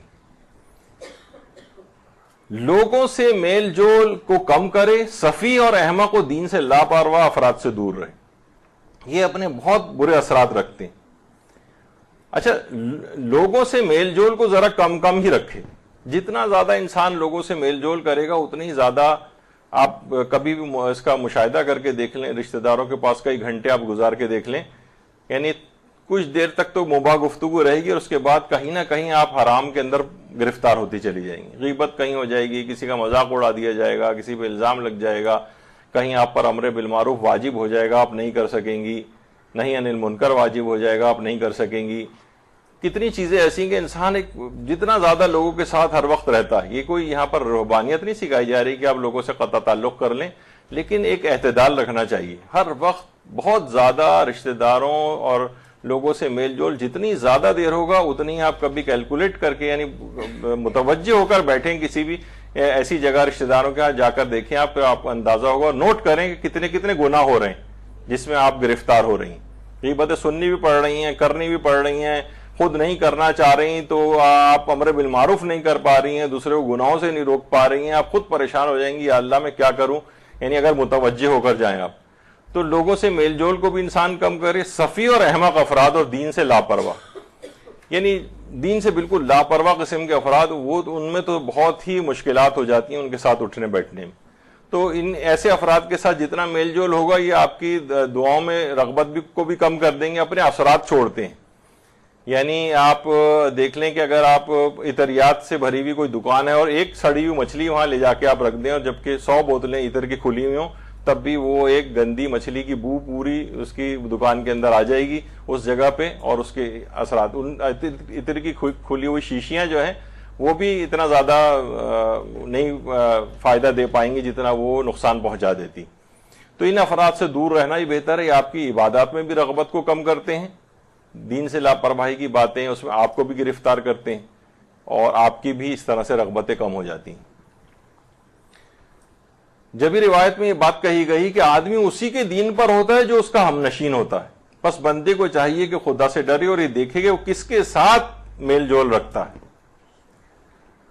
تو حضرت عیسیٰ سے بھی کسی نے پوچھا تھا کہ یا نبی اللہ ہم کس کی ہم نشینی اختیار کریں؟ تو حضرت عیسیٰ نے فرمایا تھا جس کا دیدار تمہیں خدا کی یاد دلائے، جس کی باتوں سے تمہارے علم میں اضافہ ہو اور اس کا کردار تمہیں آخرت کی یاد دلائے، اس کی ہم نشینی اختیار کرو. یعنی ہمیں بلکہ دیکھنے میں کیا آتا ہے کہ ہمیں ان کو دیکھنے سے خدا سے اور دور ہو جاتے ہیں، ان سے نہ تو علم میں کوئی اضافہ ہوتا ہے نہ ہمیں آخرت کی یاد آتی ہے، بلکہ وہ ہمیں اور دنیا میں مشغول کر دیتے ہیں. ایسے افراد سے دور رہنا بہتر ہے کیونکہ یہ آپ کو ہر لحاظ سے نقصان پہنچائیں گے. آپ کی عبادات میں رغبت کم ہوگی، دعاؤں میں رغبت کم ہوگی اور شکوک و شبہات ایجاد ہوں گے. ایسے افراد سے دوری اختیار کرنی. اور حضرت لقمان جو اپنے بیٹے کو نصیحت کرتے تھے کہ دیکھو دوستی 100 آدمیوں سے بھی کر لینا مگر دشمنی کسی سے نہ کرنا، نیک آدمیوں کے غلام بھی بن جانا مگر برے لوگوں کا بیٹا بننا بھی قبول نہ کرنا. تو یہ سب نصیحتیں بکھری پڑی ہیں، ہمیں اس کا دیکھنا چاہیے. یہ سب چیزیں ہمارے اعمال کے اندر بہت اثر رکھتی ہیں. دیکھیں اپنے اطراف میں، دیکھیں کوئی سہیلی آپ کی اسکول اور کالج کی، رشتہ داروں میں کوئی ایسا کہ جس سے آپ دیکھ رہی ہیں کہ وہ دین سے لاپرواہ ہے، تو ان سے دور دور رہنا جو ہے وہ زیادہ بہتر ہے.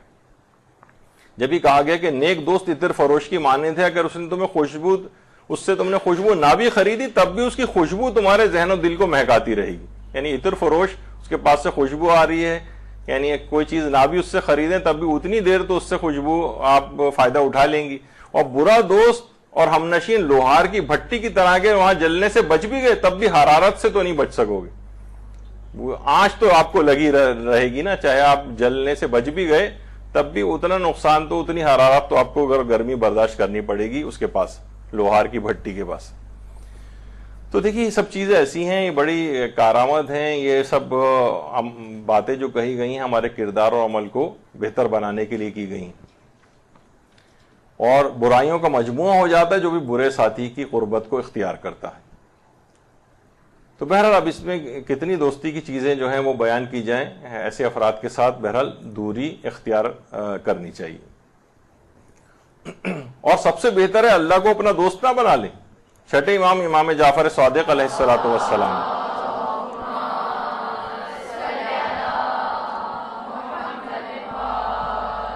ہر شب جمعہ سورہ واقعہ کی تلاوت کرے تو اللہ اسے اپنا دوست بنا لے گا. دنیا میں بدحالی، تنگ دستی اور آفات سے محفوظ رہے گا اور امیر المومنین امام علی کے دوستوں میں شمار کیا جائے گا. اللہ اپنا دوست بنائے گا، امیر المومنین کے دوستوں میں شمار ہو جائے گا جو ہر شب جمعہ سورہ واقعہ کی تلاوت کرے گا. تو بس یہ آپ دیکھیے کہ جب اس قسم کے دوست کسی کے ہو جائیں، اللہ دوست ہو جائے، امیر المومنین علیہ السلام کی دوستی اور رفاقت حاصل ہو جائے، تو اس سے بڑھ کر خوش نصیبی کیا کسی کو حاصل ہو سکتی ہے. کوشش کریں کہ اگر وہ شخص حالت روزہ میں دعا کرے تو قبولیت کے امکانات بہت بڑھ جاتے ہیں. یعنی کوئی خاص اگر اس کی حاجت ہو تو وہ روزہ رکھے اور اس کے بعد دعا کرے. حالت روزہ میں دعا تو بہت ہی اچھا ہے، کیونکہ روزے دار کی نیند، عبادت، اس کی خاموشی، تسبیح اور اس کی دعا مستجاب ہوتی ہے اور اس کا عمل دگنا ہو جاتا ہے. اور وقت افطار تو روزے دار کی کوئی دعا رد ہی نہیں ہوتی. حضرت امیر المومنین علیہ الصلوۃ والسلام ارشاد فرماتے ہیں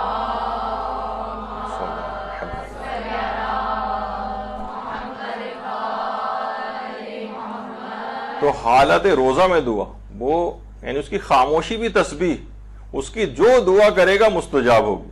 اور افطار کے وقت کی تو الگ ہی خصوصیت ہے, یہ انشاءاللہ یہ بھی آگے چل کر الگ سے ہم اس کو بیان کریں گے. اور ان گناہوں سے خصوصی اجتناب کریں, بلکہ اس کے لیے آپ الگ سے تحقیق کریں. اس کا ایک پورا ایک بنچ ہے, وہ ان گناہوں کا جو قبولیت دعا میں رکاوٹ بنتے, جن کا خاص طور پر دعا کمیل کے اندر مولا نے ذکر کیا, جس کا کچھ اشارہ ہم نے پچھلی دفعہ بھی کیا تھا, جیسے کہ منافقت ہے, نمازوں کو دیر سے پڑھنا یا قضا کر کے پڑھنا ہے وغیرہ. تو انسان وہ دیکھے کون کون سے دعا روایت میں ایسے بتائے گئے ہیں کہ جو کہ قبولیت دعا میں رکاوٹ بنتے. اللہم اغفر لی الذنوب التی تحبس الدعا, جو قبولیت دعا میں رکاوٹ بننے والے. جو اللہم اغفر لی الذنوب التی تغیر النعم, جو نعمت آئی ہوئی نعمتیں واپس لے جاتے ہیں. ارے آپ کہہ رہی ہیں اللہ مجھے وہ نعمت دے, وہ نعمت دے, وہ نعمت دے, یہاں تو آپ کے گناہ ایسے ہیں جو آپ پہلے سے نعمتیں جو حاصل ہیں وہ آپ سے چھین کے لے جا رہے ہیں. تو نئی دعا کون سی قبول ہوگی, اس کی تحقیق کریں, کیونکہ یہ اتنا نہ گروہ در گروہ اس کے اندر چیپٹرز کھلتے چلے جائیں گے کہ وہ ہم اپنے اصل اس سے رہ جائیں گے. لہٰذا ان گناہوں سے علی الخصوص اجتناب کرنا ہے جو قبولیت دعا میں رکاوٹ بننے والے. کچھ خدا کا انتقام لے کر آنے والے ہیں, کچھ آئی ہوئی نعمتوں کو واپس لے جانے والے گناہ ہیں, کچھ دعاؤں کی قبولیت میں رکاوٹ بننے والے گناہ. ان کا خصوصی طور پر آپ کو دیکھنا ہے. کوشش یہ کریں کہ لوگوں کے حقوق آپ کی گردن پہ نہ ہوں. لوگوں کے حق آپ نے اگر اپنی گردن پہ رکھے ہوئے ہیں, کسی سے کوئی چیز لائے ہیں واپس نہیں کر رہے, کسی سے قرضہ لیا ہوا ہے اس میں ٹال مٹول سے کام لے رہے ہیں, لوگوں کے حقوق گردن پہ ہیں. کچھ واجبات ہیں, میراث کے بہت سارے حقوق ایسے ہوتے ہیں کہ جناب باپ کا انتقال ہو گیا ہے, اب بھائیوں نے قبضہ کر لیا ہے, دوسرے تک جائیداد کو تقسیم نہیں ہونے دے رہے ہیں, یا کوئی بھی اس طرح سے چیزیں کہ جو مرنے والا ہے اس کی چیزوں کو تقسیم ہو جانا چاہیے. یعنی اسلام نے ایک حکم رکھا ہوا ہے, تو اگر لوگوں کے حق آپ کی گردن پہ ہوں گے تو دعائیں قبول نہیں ہوں گی. یہ ہر شخص کو خود سے دیکھنا ہے کہ کوئی ایسا حق تو نہیں کہ میری گردن کے اوپر لوگوں کا باقی ہو. بعض اوقات ہوتا بھی ہے کہ بہنیں ہیں جو ہے وہ مجبور ہو گئیں, بھائیوں نے مثلا قبضہ کر لیا ہے, چلو وہ اپنے گھر چلی گئیں, لیکن بہرحال ضرورت بہرحال ہر شخص کو ہوتی, کبھی وہ بول پاتی ہیں, کبھی شرما حضوری میں نہیں بول پاتی ہیں, پھر وہ دیکھتی ہیں کہ یہ میرا بھائی کہاں جائے گا اگر اس مکان کو مثلا بیچ دیا گیا وغیرہ, بہت سی چیزوں میں کمپرومائز ہو جاتا ہے. لیکن اصلاً اسلام کا جو حکم ہے اس کو یا تو دل سے اس کے راضی ہوں, ورنہ پھر یہ ہے کہ اس کو تقسیم ہونا چاہیے. جتنے لوگوں کے حق گردن پہ ہوں گے اسی قدر امکان اس کا کم ہوتا چلا جائے گا کہ دعا قبول ہو.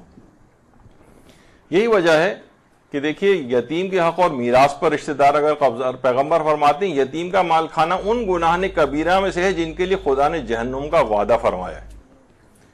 اور یتیم کے لیے رحم دل باپ کی طرح بنو اور یقین رکھو کہ جیسا بو گے ویسے ہی کاٹو گے, پھر آپ کے ساتھ بھی پھر ایسا ہی ہوگا. تو چاہے وہ یتیم ہو یا یہ کہ اور اس طرح کے جو رشتہ دار ہیں, یعنی بہرحال جیسے کہ میراث میں وغیرہ میں نے آپ کو اس کی طرف نشاندہی کی. اور امام فرماتے ہیں کہ جو کوئی کسی مومن کا حق ادا نہ کرے, یعنی اس کے جو ذمے جو چیز ہے اس تک نہ پہنچائے, تو خدا قیامت کے دن اسے 500 سال تک اس طرح سے کھڑا کرے گا کہ اس سے پسینہ یا خون بہنا شروع ہو جائے گا, اور ایک منادی خدا کی طرف سے ندا دے گا کہ یہ وہ ستمگر ہے جس نے خدا کا حق ادا نہیں کیا تھا. بس 40 دن تک وہ تنبیہ کرنے کے بعد اسے حکم دیا جائے گا کہ اسے آگ میں ڈال دیا جائے. 500 سال تک کھڑا کر کے. اور روایات میں آگے بھی آئی ہیں یہ چیزیں کہ کتنے کتنے سالوں کی قبول شدہ نمازیں ایک ایک درہم کے عوض جو ہے اس کے نامہ اعمال سے کاٹ کے مستحق کو دے دی جائیں گی. تو بہرحال مومن کا حق, یعنی آپ کے ذمے اگر لوگوں کے حقوق باقی ہیں تو آخرت میں تو دیکھیے آپ کے سامنے کیا ہے, لیکن اس دنیا میں بھی اس کا کم سے کم اثر یہ ہے کہ دعائیں قبول نہیں ہوتی.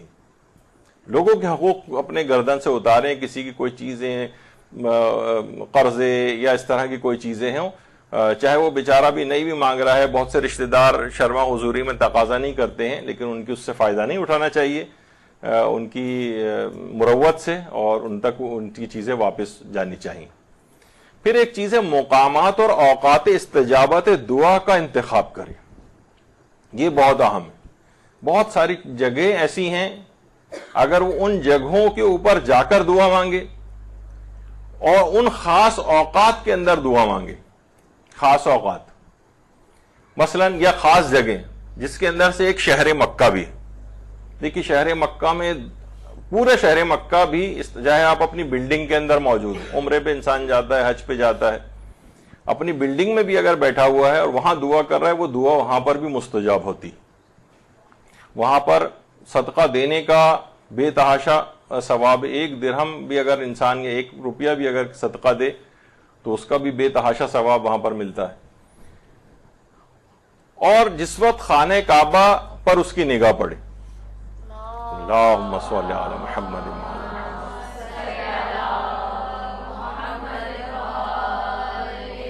اچھا اب دیکھیے اس میں بھی لوگ یہ کہتے ہیں، شاید ان کے دماغ میں کانسیپٹ ہے، ہمارے یہاں نہیں، کہ وہ کہتے ہیں خانہ کعبہ پر پہلی نگاہ.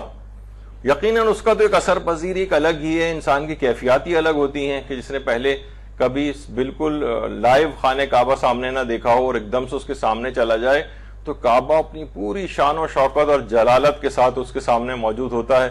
وہ ایک الگ ہی اس کی کیفیت روحانی اور قلبی طور پر ہوتی. لیکن ہمارے علماء یہ بات بیان فرماتے ہیں کہ یہ فقط پہلی نگاہ کا حکم نہیں، جب بھی خانہ کعبہ پر آپ کی نگاہ پڑے، جب بھی، حتیٰ کہ میں اس میں آگے بڑھ کے کہوں، ایک تو لائیو دیکھنا، یعنی جتنی دفعہ خانہ کعبہ انسان جا رہا ہے اور ایک دفعہ بیٹھ کے جب بھی کہا جاتا ہے کہ کوئی اور عبادت کسی کو نہیں بھی کرنی تب بھی فقط خانہ کعبہ کو بیٹھ کے صحن میں دیکھتا رہے خالی، تو مسلسل اس کے نامہ اعمال میں نیکیوں پہ نیکیاں لکھی جاتی رہیں گی. تو جتنی بھی دعائیں کرے گا خانہ کعبہ کو دیکھ کر وہ سب دعائیں قبول ہوں گی. بلکہ میں نے تو یہاں تک ایک پریکٹس کی، ایک دفعہ یعنی ابھی زیادہ دن بھی نہیں گزرے، شاید چند مہینے پہلے ہی ایک شدید ترین گردن میں میرے تکلیف ہو گئی تھی کہ ہلانا بھی اس کو مشکل ہو گیا تھا، بہت دوائیں بھی استعمال کر لی تھیں، بہت لاچارگی کے عالم میں بیٹھا ہوا تھا. یہاں تک کہ میں نے وہ دماغ میں یہ بات تھی اور چینل میں نے لگایا جس میں لائیو طواف کو دکھایا جا رہا تھا، تو خانہ کعبہ پر جب نگاہ پڑی اس وقت میں نے دعا کی کہ پروردگار اتنے دن سے تکلیف میں مبتلا ہوں اور خانہ کعبہ کی طرف دیکھنے میں، تو اب یقین کیجئے کہ 1 گھنٹے کے اندر اندر وہ تکلیف جو ہے دور ہو گئی. تو درود بھیجیے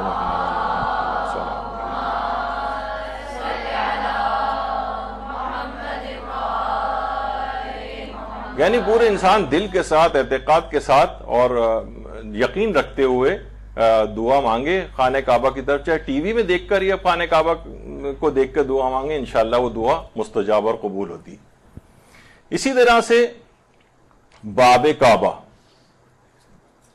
خواتین کے لیے عام طور پر وہاں پہنچنا مشکل ہوتا ہے، لیکن باب کعبہ وہ جگہ ہے اس کے قریب پہنچ کر انسان اگر دعا مانگے تو وہ دعا بھی اس کے مستجاب ہوتی ہے. اور اسی طرح سے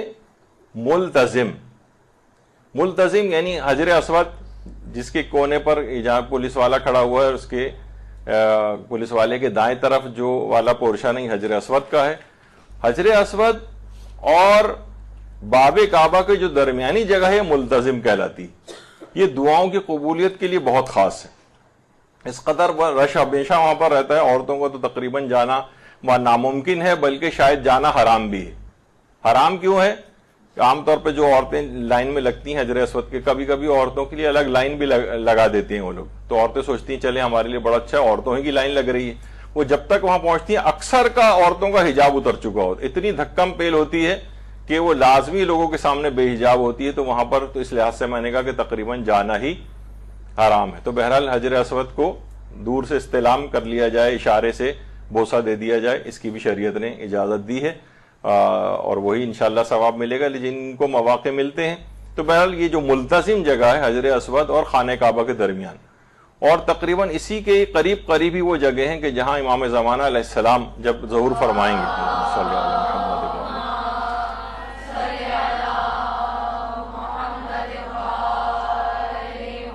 تو تقریباً اسی جگہ خانہ کعبہ کی دیوار سے ٹیک لگا کر بیٹھیں گے اور یہاں پر بیعت وغیرہ لی جائے گی. اور اس سے تھوڑا سا ہی آگے جا کے ایک مقام امام سجاد بھی ہے کہ چوتھے امام بھی وہاں پر آ کر بیٹھتے تھے خانہ کعبہ کی دیوار سے پیٹھ لگا کر، اور لوگ ان کے پاس اپنی حاجات وغیرہ کو لے کر آتے تھے. تو یہ مقام ملتزم ہے، یہ مقام استجابت دعا ہے. اچھا خانہ کعبہ کا جو دروازہ ہے جو ابھی آپ نے اس سے پہلے دیکھا تھا، اس کے بالکل پیچھے والی دیوار، بالکل اپوزٹ سمت میں جو دیوار ہے، یہ جو ایریا نظر آ رہا ہے، یہ مستجار کہلاتا ہے۔ مستجار یہ خاص مقام استجابت دعا ہے، اور تقریباً وہی یہ والا مقام ہے کہ جہاں پر دیوار شق ہوئی تھی اور حضرت فاطمہ بنت اسد خانہ کعبہ میں اندر تشریف لے گئی تھی۔ درود بھیجیے محمد والے۔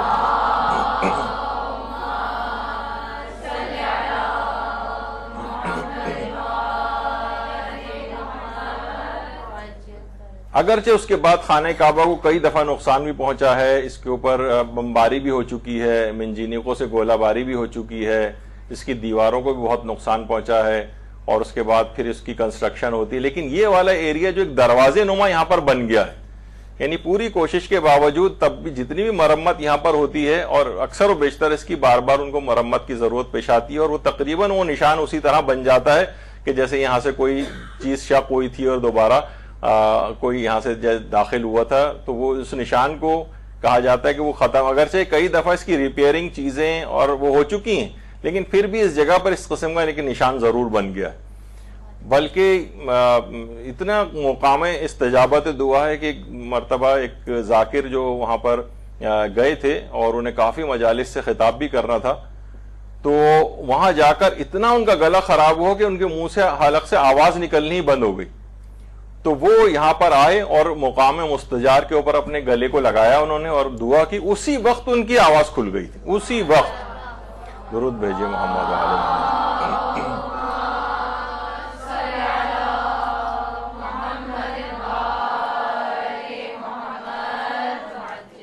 تو یہ مقام مستجار ہے، یہ بھی مقام استجابت دعا ہے۔ اسی طریقے سے جو مقام مستجار یہ ذرا لیفٹ سائڈ پہ ہے، اب اس میں تو ہم نے نشان بنا دیا تھا، اور یہ جو والا جو ایریا ہے یہ رکن یمانی کہلاتا ہے۔ خانہ کعبہ کے 4 کونے ہیں، ایک تو رکن کہلاتا ہے جس میں حجر اسود ہے، رکن یمانی، رکن شامی اور رکن عراقی، یہ 4 اس کے وہ کونے کہلاتے ہیں، رکن کونے کو کہتے ہیں۔ تو یہ جو ہے رکن یمانی، یہ بھی مقام استجابت دعا ہے۔ یہاں بھی تقریباً حجر اسود سے کم و بیشی رش ہوتا ہے، لوگ یہاں پر کھڑے ہوتے ہیں، اپنی دعائیں مانگتے ہیں، اسے چومتے بھی ہیں اس جگہ کو۔ اور ایک روایت میں تو یہاں تک معصوم نے کہا ہے کہ یہ وہ جگہ ہے کہ جہاں سے ہمارے شیعہ داخل جنت ہوں گے۔ اللہم صلی علی محمد۔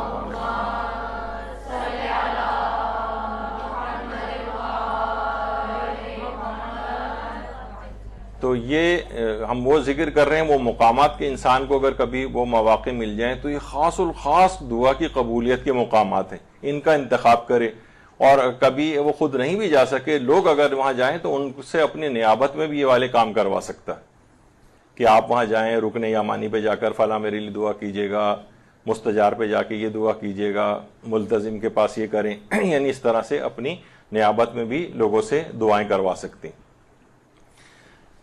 ہجر اسماعیل، اچھا حجر اسود اس کو حجر کہتے ہیں اور یہ ہجر ہے، حجر اسود اور ہجر اسماعیل، یہ گول دیوار جو نظر آ رہی ہے خانہ کعبہ کے سامنے، حتیم اس کے اندر کا، ویسے حتیم جو شیعہ روایت ہیں اس میں ایک الگ ایریا کو بھی کہا گیا ہے، لیکن عام طور پر شیعہ سنی میں تقریباً جو ایک کامن سی بات ہے وہ یہ ہے کہ یہ جو ہجر اسماعیل گول دیوار کے اندر کا جو علاقہ ہے، خاص طور پر یہ اولاد کے لیے یا بیٹیوں کی شادی وغیرہ کے لیے، کیونکہ اسی سے بالکل اوپر جو ہے میزاب رحمت ہے، وہ جو پرنالہ ہے جہاں سے پانی وغیرہ گرتا ہے، اور آج کل تو جب بھی کبھی بارش ہوتی ہے تو اس ایریا کو بند ہی کر دیتے ہیں، کیونکہ وہ اتنا زیادہ لوگ مشہور ہے دعاؤں کی قبولیت کے اعتبار سے کہ بھگدڑ مچتی ہے اور اکثر لوگ وہاں پر انتقال کر جاتے ہیں اس بھگدڑ کے نتیجے میں، تو وہ لوگ اس کو بالکل بند کر دیتے ہیں۔ شاذ و نادر کبھی ایسا موقع ہوتا ہے کہ وہاں سے پرنالے سے پانی بہ رہا ہو اور وہ انسان وہاں پر اس کو حاصل کر سکے۔ تو بہرحال اس گول دیوار کے اندر والا ایریا جو ہے یہ بھی مقام استجابت دعا ہے، جسے حتیم کہا جاتا ہے، اور یہ ہجر اسماعیل ہے۔ ہجر اسماعیل یہ جو گول دیوار ہے، اس کے نیچے حضرت ہاجرہ اور حضرت اسماعیل کی بیٹیوں کی قبور ہے۔ تو یہ ہم نے ایک دفعہ جب جنت البقیع کے سلسلے میں گفتگو ہوئی تھی اور اس میں کچھ اعتراضات ہو رہے تھے، تو اس میں یہ تھا کہ جناب قبروں کے پاس کھڑے ہو کر نماز نہیں پڑھنی چاہیے کہ اعتراض ہوتا ہے، جبکہ ایسا نہیں ہے۔ خود خانہ کعبہ کا جو صحن ہے، بہت سی روایت میں یہ بھی کہ 70 انبیاء بلکہ 700 انبیاء تک کی قبور کا خانہ کعبہ کے صحن جس میں لوگ طواف کر رہے ہیں اور نمازیں پڑھتے ہیں، اس کے نیچے ہی 70 انبیاء کی قبور ہے، یا 700 انبیاء کی، یا جو اور مختلف عدد بیان ہوا ہے۔ تو اور یہ جو ہجر اسماعیل ہے، اس میں تو طواف کے اندر ہم سمجھیں گے حضرت ہاجرہ اور حضرت اسماعیل کی بیٹیوں کی قبور اس کے نیچے، تو وہیں پر لوگ نماز پڑھتے ہیں، وہیں دعائیں ان کی قبور ہوتی ہیں۔ تو بہرحال اس لحاظ سے بھی اس اعتراض کا ایک جواب ہو جاتا ہے کہ قبروں کے قریب کھڑے ہو کر بھی، یہ ضرور ہے کہ قبر کو کوئی سجدہ وغیرہ نہیں کر رہا ہوتا ہے، لیکن لوگ کہتے ہیں جیسے آپ ائمہ کی قبور کے اوپر جاتے ہیں، وہیں کھڑے ہو کر نماز پڑھ رہے ہوتے ہیں تو اس کی تو ممانعت آئی ہے، ایسا نہیں ہے۔ اس کے قریب کھڑے ہو کر نمازیں، اور جب بھی کہا جاتا ہے کہ حضرت عائشہ تو خود وہیں پر موجود تھیں جب پیغمبر اسلام کا انتقال ہوا، ان کے حجرے میں کتنی نمازیں انہوں نے پیغمبر کی قبر کے قریب ہی کھڑے ہو کر پڑھی ہوں گی۔ اس زمانے میں تو حجرے بھی چھوٹے چھوٹے ہوتے تھے اور پیغمبر اپنے ہی حجرے میں دفن ہیں، تو آپ زوجہ رسول کی نمازوں کا کیا حکم لگائیں گے کہ وہ غلط نمازیں پڑھتی رہی تھیں؟ وہ تو قبر رسول کے قریب ہی کھڑے ہو کر نماز پڑھا کرتی تھیں۔ تو بہرحال چیزوں کے جوابات ہیں، لیکن بہرحال ابھی ہم یہ بیان کر رہے تھے کہ ہجر اسماعیل، اس کے پاس کھڑے ہو کر دعا کرنا، یا وہ جو اندر کا ایریا حتیم ہے وہ بھی اس کے پاس ہی شمار ہوتا ہے، تو اس میں یہ بھی مقام استجابت دعا ہے، خاص طور پر والدین کی اپنی اولاد کے لیے، یا بہت مجرب پایا ہے لوگوں نے اس کو کہ لڑکے اور لڑکیوں کی شادیوں کے سلسلے میں اگر دعا کی جائے، یا اگر اس کے اندر نہیں جا سکیں تو اسی کے سیدھ میں پیچھے کی طرف جہاں آپ کو جگہ مل جائے، وہ میزاب رحمت کی طرف والی سمت میں، تو وہاں پر دعا کی جائے تو انشاءاللہ وہ دعا قبول ہوتی ہے۔ پھر ایک ہے حجر اسود۔ حجر اسود اصل میں پورا حجر اسود نہیں، یہ جو بیچ میں آپ کو چھوٹے چھوٹے ٹکڑے نظر آ رہے ہیں یہ ہیں حجر اسود۔ حجر اسود پہلے تو ایک سالم پتھر تھا، جنت سے آیا ہوا پتھر ہے، پہلے حجر ابیض کہلاتا تھا، یہ سفید پتھر تھا، جو بعد میں روایات الگ الگ ہیں اس کی کہ اس کا رنگ تبدیل ہوتا گیا بہت سی روایت میں کہ لوگوں کے گناہوں کے باعث، یا بہرحال یہ سفید سے کالا پتھر ہو گیا ہے۔ پھر یہ اس کو بھی لوگوں نے کئی دفعہ حاجیوں کے بیس میں لوگ ہتھوڑا لے کر آتے تھے اور ہتھوڑے سے مار کر حجر اسود کو توڑا گیا، تو اس وقت یہ پیسز کی صورت میں، چھوٹے چھوٹے پیسز کی صورت میں موجود ہے۔ اور قرامطہ ایک فرقہ ایک گزرا ہے گمراہ، وہ تو بحرین کا ایک فرقہ تھا جو حاجیوں کے لباس میں آتے تھے، اور وہ حجر اسود کو انہوں نے حملہ کیا تھا باقاعدہ، اور حجر اسود کو اکھاڑ کے بحرین لے گئے تھے، اور کتنے ہی سال حجر اسود بحرین رہا ہے، تو یہ ایریا بالکل خالی ہوتا تھا، لوگ خالی حصے ہی کا بوسہ لے کر یہاں سے چلے جاتے تھے۔ اور پھر جن جگہوں پہ حجر اسود کے ٹکڑے گئے تھے وہاں پر کچھ ایسی امراض پھیلے، وبائی امراض پھیلے کہ مسلسل موتیں ہوتی گئیں، پھر لوگ اس طرف متوجہ ہوئے کہ حجر اسود کا جو ٹکڑا یہاں پر آ گیا ہے اور دوبارہ سے یہاں پر لا کے لگایا گیا، پھر وہاں پر اموات ختم ہوئی۔ تو خود حجر اسود والی وہ جگہ ہے کہ جہاں پر مقام استجابت دعا ہے، یہاں پر دعائیں انسان کی قبول ہوتی ہیں۔ کوہ صفا، صفا پہاڑی، صفا پہاڑی اب تو اس کے سامنے ایک شیشہ وغیرہ لگ گیا ہے، لیکن اس کے باہر کا بھی جو ایریا ہے یہ بھی صفا پہاڑی جس پہ ٹائلز وغیرہ لگ گئے ہیں، وہاں تک بھی اب بھی لوگ جا سکتے ہیں۔ پہلے تو ذرا یہ ایریا کھلا ہوا تھا، اس کے اوپر بیٹھ کر بھی لوگ اپنی دعائیں وغیرہ مانگتے تھے، خاص طور پر رزق کے حوالے سے۔ صفا پہاڑی پر جتنی دیر بیٹھیں گے اتنا ہی رزق کے حوالے سے دعائیں قبول ہوں گی، بلکہ جن افراد نے اس کا تجربہ کیا ہے کتنی دیر بیٹھیں تو کم سے کم زیادہ سے زیادہ تو جتنا چاہیں بیٹھیں، جتنی زیادہ کثرت سے تلاوت قرآن کر سکیں صفا پہاڑی پہ بیٹھ کر کریں۔ لیکن ویسے بھی انسان بیٹھا رہا ہے اس نیت سے کہ میرے رزق میں اضافہ ہو، تو کم سے کم ہے کہ 3 دفعہ سورہ واقعہ جتنی دیر میں پڑھی جاتی اتنی دیر کم سے کم، لیکن یہ کہ کوشش کریں کہ جتنا بھی زیادہ دیر بیٹھے۔ لوگوں کے اتنے بڑے بڑے قرض ادا ہوئے ہیں کوہ صفا پر بیٹھنے کی وجہ سے، لوگوں کے اتنے بڑے بڑے مالی مشکلات حل ہوئی ہیں کوہ صفا کے اوپر بیٹھنے سے، ایسی لوگوں کی دعائیں قبول ہوئی ہیں کہ بس وہ اس نیت سے جا کر بیٹھے ہیں، اور پاکستان سے ان کے پاس فون آ گیا ہے کہ ان کا فلاں جو پیسے پھنسے ہوئے تھے، جو 15 20 سال سے لوگوں کے پیسے پھنسے ہوئے تھے، نہیں ملے تھے، اس نیت سے بیٹھے ہیں اور وہاں سے فون آیا کہ وہ پیسے مل گئے۔ درود بھیجیے محمد علیہ۔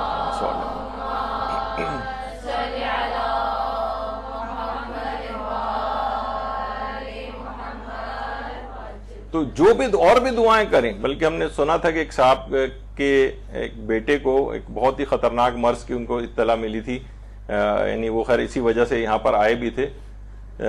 تو ان کو لڑکے کو ان کی ایڈس نکل آئی تھی, بہت بڑی بیماری, اور اس کے بعد پھر وہ یہاں آ کر بیٹھے, خصوصی دعائیں کی کوہ صفا کے اوپر.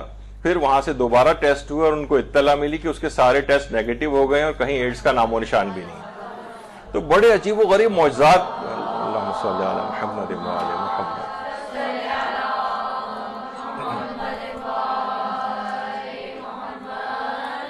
تو اب اگرچہ اس کے سامنے انہوں نے شیشہ سا لگا دیا ہے, لیکن جہاں پہ یہ لوگ کھڑے ہوئے آپ کو نظر آ رہے ہیں یہ بھی صفا پہاڑی ہے. یہاں پر بھی آگے چل کے بیٹھنے کی بھی جگہ ہے, وہاں بیٹھ کے انسان, یعنی اگرچہ ٹائلز لگ گئے ہیں لیکن یہ تو انہوں نے اس طور پر کہ رہے کہ ہاں جناب یہ صفا پہاڑی ہے, لیکن اس جو باہر کا ایریا ہے اس کے وہ بھی صفا پہاڑی میں شامل ہے, اور اس پر بھی آج بھی بیٹھتے ہیں لوگ, جا کر اپنی دعائیں کرتے ہیں.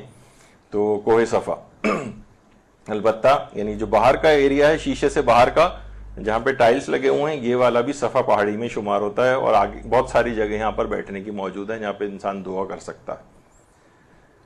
مروہ پہاڑی صفا کے اعتبار سے تو رزق کے اعتبار سے بیٹھنے کا تھا, اور جتنی دیر مروہ پہاڑی پہ بیٹھے گا, مروہ پہاڑی مغفرت کی پہاڑی کہلاتی, جتنی دیر بیٹھا رہے گا اتنے مسلسل اس کے گناہ جھڑتے جائیں گے, اور دعائیں بھی انسان کی قبول ہوتی ہیں. ایک تو یہی فائدہ ہے کہ انسان جتنا زیادہ گناہوں سے پاک ہوگا اتنی اس کی دعائیں مستجاب ہوتی ہیں. تو خصوصیت کے ساتھ استغفار والی جتنی دعائیں کرے گا, بلکہ استغفار کی دعا نہیں بھی کرے, اس پہ جتنی دیر بیٹھا رہے گا مسلسل اس کے گناہ ختم ہوتے رہتے ہیں اور جھڑتے رہتے ہیں. مروہ پہاڑی تو دیکھیے کچھ خاص جگہیں, جیسے میں نے کہا کہ حتیم والا ایریا وہ بچوں کے لحاظ سے دعاؤں کے, یعنی کچھ خصوصی دعاؤں کے اعتبار سے بھی جگہیں, جیسے صفا پہاڑی رزق کے اعتبار سے اگرچہ اور دعائیں بھی قبول ہوتی ہیں, مروہ پہاڑی مغفرت کی دعاؤں کے حوالے سے اگرچہ اور بھی دعائیں قبول ہوتی ہیں. تو مروہ پہاڑی کے اوپر بھی انسان جا کر بیٹھے, تھوڑا سا ذرا نسبتاً انکمفرٹیبل ہوتا ہے, ظاہر غیر ہموار قسم کی ایریا ہے اور زیادہ تر لوگ اس پہ بیٹھے ہوتے ہیں, پھر وہیں پر تقصیر ہو, بال وال کٹ رہے ہوتے ہیں لوگوں کے. لیکن بہرحال انسان کو چاہیے, اچھا یہ ضرور دیکھا گیا ہے کہ ظاہر ہے لوگوں کو اموال, صفا پہاڑی بہت زیادہ دیر تک بیٹھتے ہیں, مروہ پہاڑی پہ تھوڑی دیر بیٹھ کے اٹھ جاتے ہیں, یعنی کیونکہ یہ تو مغفرت یعنی اس میں کچھ پیسہ ایسا ہاتھ نہیں آتا ہے, تو اس میں توجہ اتنی کم نہیں ہوتی. وہاں پہ رزق ہے, پیسہ آئے گا, تو بہت زیادہ دیر تک لوگ بیٹھے رہتے ہیں. خیر, زمزم کا پانی پیتے وقت یہ آپ کے پاس, یہ تو ایسی چیز ہے کہ یہاں پہ بھی کوشش کر کے فرمائش کر کے لوگوں سے منگوا لیا کریں. زمزم کا پانی, اللہم اجعلہ علما نافعا, جو اس وقت کی دعا ہے, ورزقا واسعا وشفاء من کل داء وسقم, جو اس وقت کی دعا پڑھی جاتی ہے کہ پروردگار مجھے علم نافع عطا فرما. دیکھیے علم کی تو بہت ساری اقسام ہیں نا, مثلا فیس بک پہ بیٹھی ہوئی ہیں اور ہر وقت واٹس ایپ چیک کر رہی ہیں, علم کچھ نہ کچھ تو بڑا, لیکن فضول قسم کا علم ہے یہ.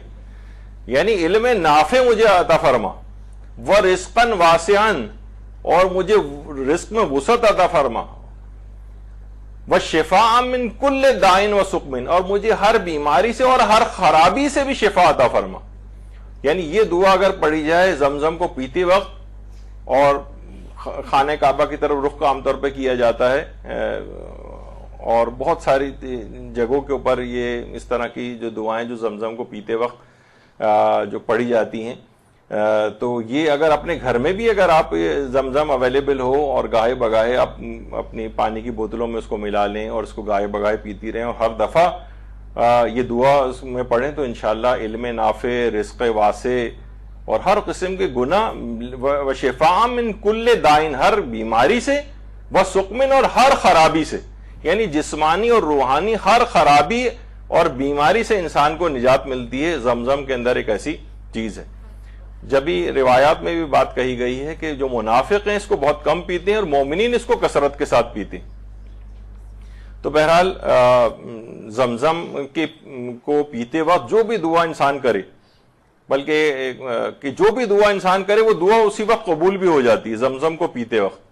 تو ایک شخص ایک عالم کے پاس آیا اور آ کے کہا کہ کیا ہر دعا قبول ہو جاتی ہے زمزم کو پیتے وقت؟ انہوں نے کہا جی ہاں قبول ہو جاتی ہے. تو کہا کہ پھر میں نے یہ دعا کی تھی کہ میں آپ سے آ کر 70 احادیث سنوں گا. تو انہوں نے کہا تمہاری دعا قبول ہو گئی ہے, بیٹھو, اور اس کے بعد 70 احادیث عالم نے ان کو سنائی. تو بہرحال یہ بھی ہے کہ انسان واقعی اس کو تجربہ کر کے دیکھے کہ زمزم کو پیتے وقت جو دعا مانگی جائے وہ دعا ضرور قبول ہو جاتی ہے. خاص طور پہ مسنون جو دعا ہے جو روایت کے اندر میں نے ابھی آپ کی خدمت میں پیش کی ہے, یہ اگر کی جائے. اچھا, پہلے تو اس کا ایک سیڑھیاں سی نیچے جاتی ہیں جہاں زمزم کا کنواں ہے خانہ کعبہ کے صحن میں, پھر اس کے بعد انہوں نے وہ سیڑھیاں بند کر دی ہیں نیچے جانے کی, پھر اس پر ایک نشان بنا دیا تھا بئر زمزم, لیکن پھر بھی وہاں پہ اس کے بعد اب اس نشان کو بھی ختم کر دیا گیا. اب لوگوں کو پتہ نہیں چل پاتا ہے کہ یہ زمزم کا کنواں کہاں ہے, لیکن بہرحال اس سے آپ کو اندازہ ہو رہا ہوگا کہ خانہ کعبہ کا جو دروازہ ہے اس سے تھوڑا سا لیفٹ سائڈ کی طرف آگے کی طرف جا کے یہ زمزم کا کنواں ہے. پہلے تو اس کے اندر یہاں پر سیڑھیاں سی نیچے جا رہی ہوتی تھیں. ایک دفعہ مجھے بھی سعادت ملی جس زمانے میں, تو ہم نیچے بھی گئے تھے زمزم کے بالکل کنویں تک, لیکن اب وہ انہوں نے ختم کر دیا, اس کا رستہ بھی ختم کر دیا ہے جانے کا عام لوگوں کے لیے, اور اوپر سے بھی نشان ختم کر دیا ہے. ایک اور مقام استجابت دعا, اور وہ یہ اس وقت تو ایک لائبریری انہوں نے بنا دی ہے, لیکن یہ وہ عظیم ترین جگہ ہے جہاں آپ کے پیغمبر اکرم ختمی مرتبت پیدا ہوئے تھے. اللہم صلی علی محمد.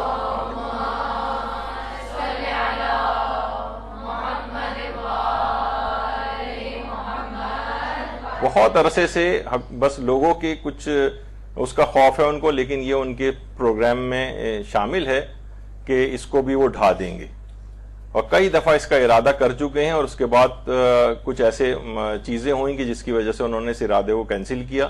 بہرحال یہ وہ جگہ ہے جہاں پیغمبر اکرم ختمی مرتبہ صلی اللہ علیہ وآلہ وسلم کی پیدائش ہوئی.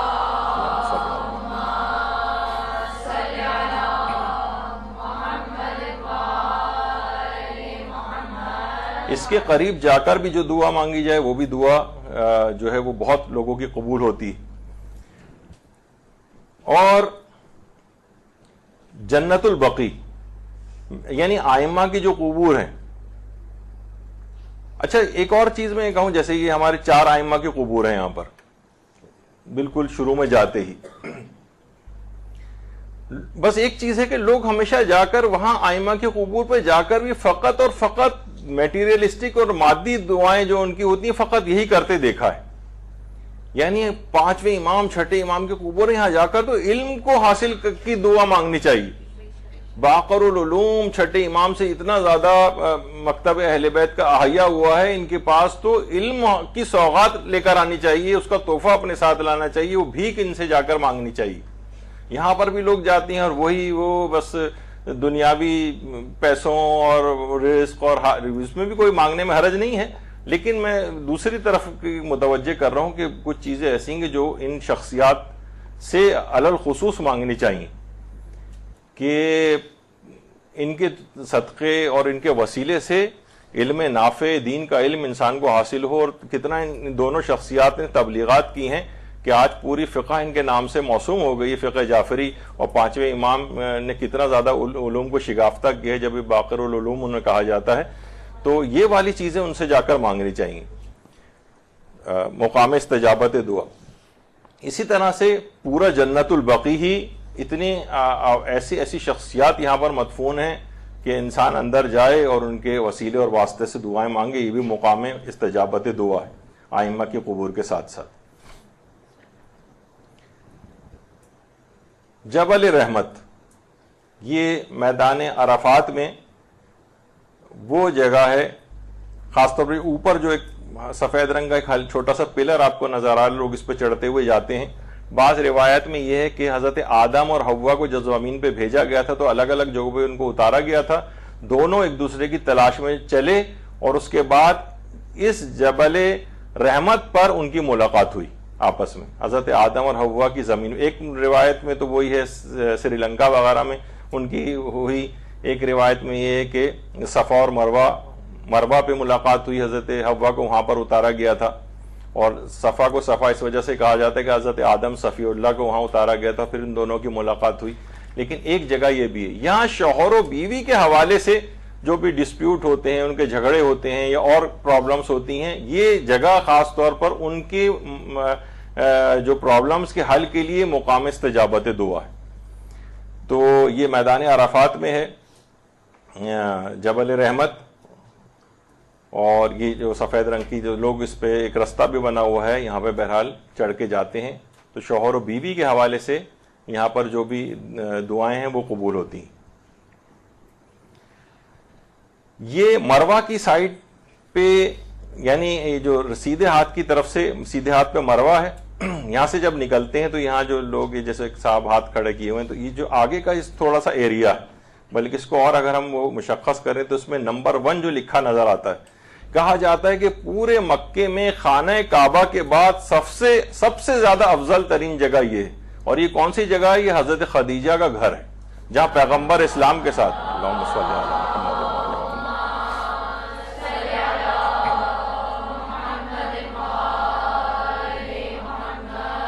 یہ بھی بہترین مقام استجابت دعا ہے، اور اب تو خیر یہاں پر بالکل وہ یعنی پورا فرش ہے، بس لوگ یہاں سے نکلتے ہیں اور یہاں سے گزرتے ہوئے چلے جاتے ہیں۔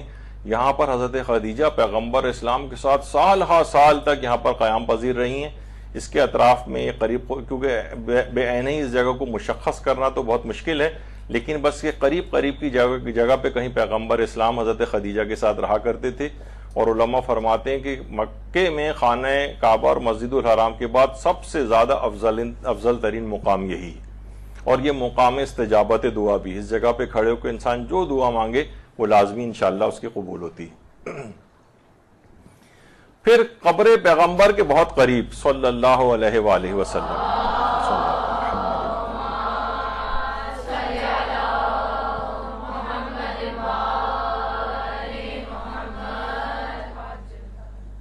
پیغمبر اکرم کی قبر مبارک، اس کے لیے بہت ساری فیک چیزیں انٹرنیٹ کے اوپر موجود ہیں کہ جناب یہ 100 سال پہلے پیغمبر اکرم، لوگ لکھ کے لگاتے ہیں اس کے اوپر کہ یہ رسول اللہ کی قبر ہے۔ بالکل سینکڑوں سال سے پیغمبر اکرم کی قبر کو کسی شخص نے بھی نہیں دیکھا، نہ اس تک پہنچنے کا کوئی رستہ ہے۔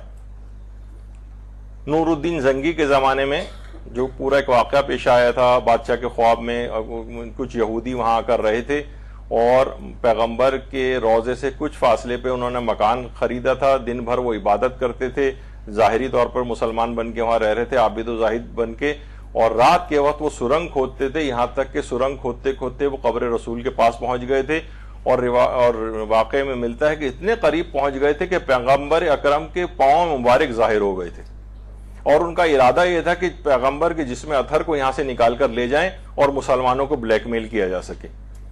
تو پھر پیغمبر اکرم، اس زمانے بادشاہ تھا نور الدین زنگی، اس کے خواب میں آئے۔ نور الدین زنگی پر پاکستان ٹیلی ویژن نے پورا ایک پروگرام اس واقعے کے اوپر ایک ڈرامہ بنایا تھا، اور وہ اب پتہ نہیں ہے، شاید انٹرنیٹ وغیرہ پہ آپ کو مل جائے۔ بہترین ڈرامہ تھا، ایک تاریخی واقعہ بھی تھا اور سچا تاریخی واقعہ ہے۔ تو پیغمبر نے آ کر کہا تھا کہ ان کتوں کو میرے پاس سے ہٹاؤ، اور ان کی شکلیں دکھائی تھیں۔ نور الدین زنگی نے لوگوں کو کہا کہ بلایا کہ شہر کے جتنے افراد ہیں مدینے کے، سب کو میرے سامنے، سب لوگ آ کے گزر گئے لیکن وہ شکلیں نہیں تھیں۔ انہوں نے کہا کوئی آدمی بچ تو نہیں گیا؟ کہا کہ کوئی بھی نہیں بچا، البتہ 2 بہت ہی عابد و زاہد اشخاص ہیں، وہ بس وہاں بیٹھ کے عبادت کر رہے ہوتے ہیں، ان کو بلا کے کیا کرنا ہے؟ کہا کہ نہیں، اچھا وہ نہیں آ سکتے تو میں ان کے پاس جا سکتا ہوں۔ جب وہ اندر گیا تو دیکھتے پہچان گیا کہ پیغمبر اکرم نے تو یہی شکلیں دکھائی تھیں کہ ان کتوں کو میرے پاس سے ہٹاؤ۔ پھر اس کے بعد اس نے دیکھا تو زمین میں ایک سرنگ کھودی ہوئی تھی جو ہوتے ہوتے وہاں تک پہنچ گئی تھی۔ اس کے بعد سے اس نے قبر رسول کے چاروں طرف ہر سمت میں پگھلا ہوا لوہا اور سیسا پگھلا کے اس کو بالکل اس ایریا کو بند کر دیا تھا، اور اس تک آپ قبر رسول تک پہنچنے کا کہیں سے بھی کوئی راستہ نہیں۔ تو بہرحال اس طرح کی جو تصویریں فیک طور پر کی جاتی ہیں، لگائی جاتی ہیں، سب غلط ہیں۔ بلکہ یہ جو اصل میں جو آپ نے اس سے پہلے جو تصویر دیکھی، یہ اسی کی تصویر ہی کو وہ پیش کیا گیا ہے، اور یہ جو ابھی ٹی وی ڈرامہ چل رہا ہے ترکی والا، اور توغرل کیا ہے وہ، اس کا بیٹا جو عثمان تھا اس کی قبر ہے ترکی میں، اس کو پیغمبر اکرم کی قبر بنا کے اور یہ انٹرنیٹ کے اوپر جو ہے وہ نشر کیا ہوا ہے انہوں نے۔ تو یہ فیک اس طرح کی چیزیں بہت آتی رہتی ہیں، ہر چیز اس کے اوپر صحیح نہیں ہوتی، انسان کو دیکھنا چاہیے۔ تو پیغمبر اکرم کی قبر مبارک کے پاس جو دعا مانگی جائے وہ قبول ہوتی ہے۔ اسی طریقے سے دیگر ائمہ اطہار کی جو قبور ہیں، ان کے روضے ہیں، وہ بھی سب مقامات استجابت دعا ہیں۔ اللہم صلی علی محمد۔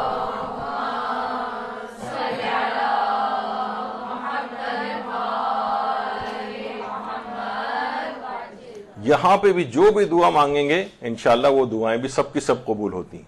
خاص طور پر حضرت سید الشہداء امام حسین علیہ السلام، اللہم صلی علی محمد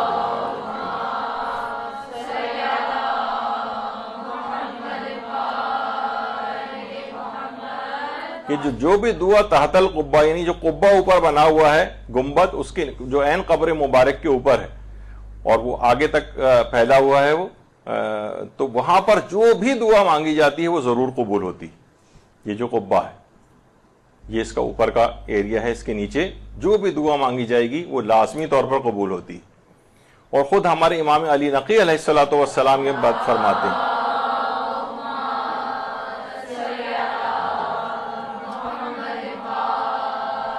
فرماتے ہیں کہ اللہ کے کچھ خاص مقامات ہیں جہاں اسے پکارا جانا بہت پسند ہے، لہٰذا جو ان میں خدا کو پکارتا ہے خدا اس کی سن لیتا ہے، اور حائر حسینی بھی انہی میں سے ایک ہے.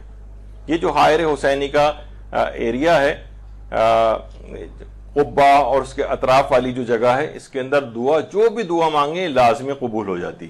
یہ دعا کی قبولیت کی بہت خاص الخاص جگہوں میں سے ایک ہے. اسی طرح سے کچھ جگہ اور ایسی جیسے مسجد سہلہ ہے، کوفے میں مسجد کوفہ بھی ہے اور مسجد سہلہ بھی ہے. یہ سب بھی مقام، یہ مسجد کوفہ ہے، مقامات استجابت دعا ہیں.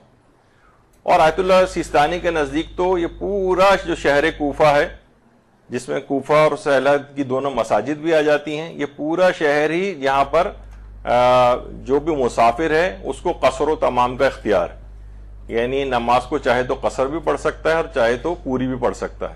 اچھا، اختیار تو دونوں کا ہے، لیکن زیادہ ثواب کس میں؟ تو زیادہ ثواب تمام پڑھنے میں، یعنی مکمل پڑھیں. تو بہرحال یہ بھی مقامات استجابت دعا ہیں. مسجد کوفہ میں بھی جو دعا مانگی جاتی ہے وہ بھی لازمی قبول ہوتی ہے، مسجد سہلہ میں جو دعا مانگی جاتی ہے وہ بھی لازمی قبول ہوتی ہے.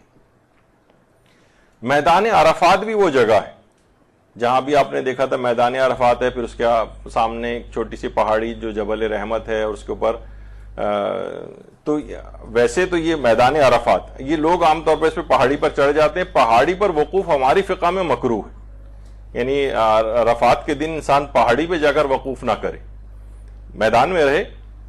میدان بہت بڑا ہے، تو خود میدان عرفات میں رہ کر دعا کرنا، اور عرفات والے دن جو دعائیں کی جاتی ہیں، ہمارے ہاں ایک تو مرحومین کا عرفہ ہوتا ہے، وہ ایک الگ ہے، لیکن وہ تو عرفی عرفہ ہے، یعنی لوگوں نے اس کو عرفے کا ویسے نام دے دیا ہے.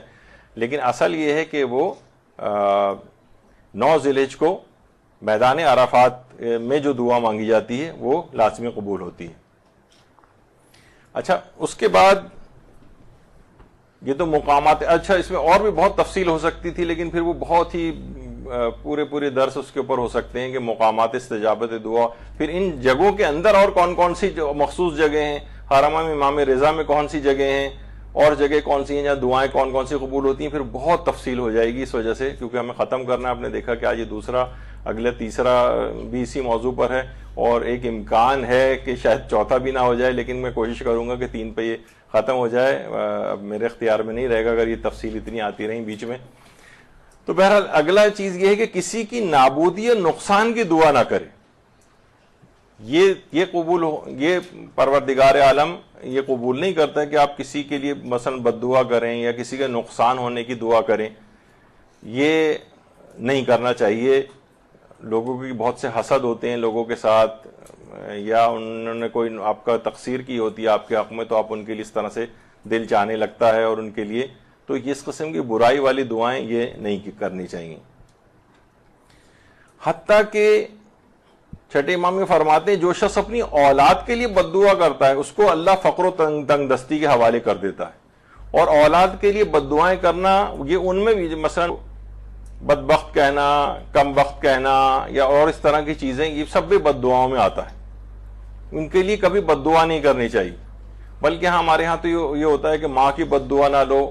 کچھ علماء سے میں نے سنا، الگ سے روایت کے اعتبار سے تو نہیں دیکھا ہے، کہ باپ کی بد دعا کی اس قدر اہمیت ہے کہ ماں اگر 70 دفعہ بھی بد دعا کرتی ہے اولاد کے حق میں تو ہو سکتا ہے پروردگار اس کو قبول نہ کرے، لیکن باپ کی 1 دفعہ کی بد دعا بھی پروردگار قبول کر لیتا ہے.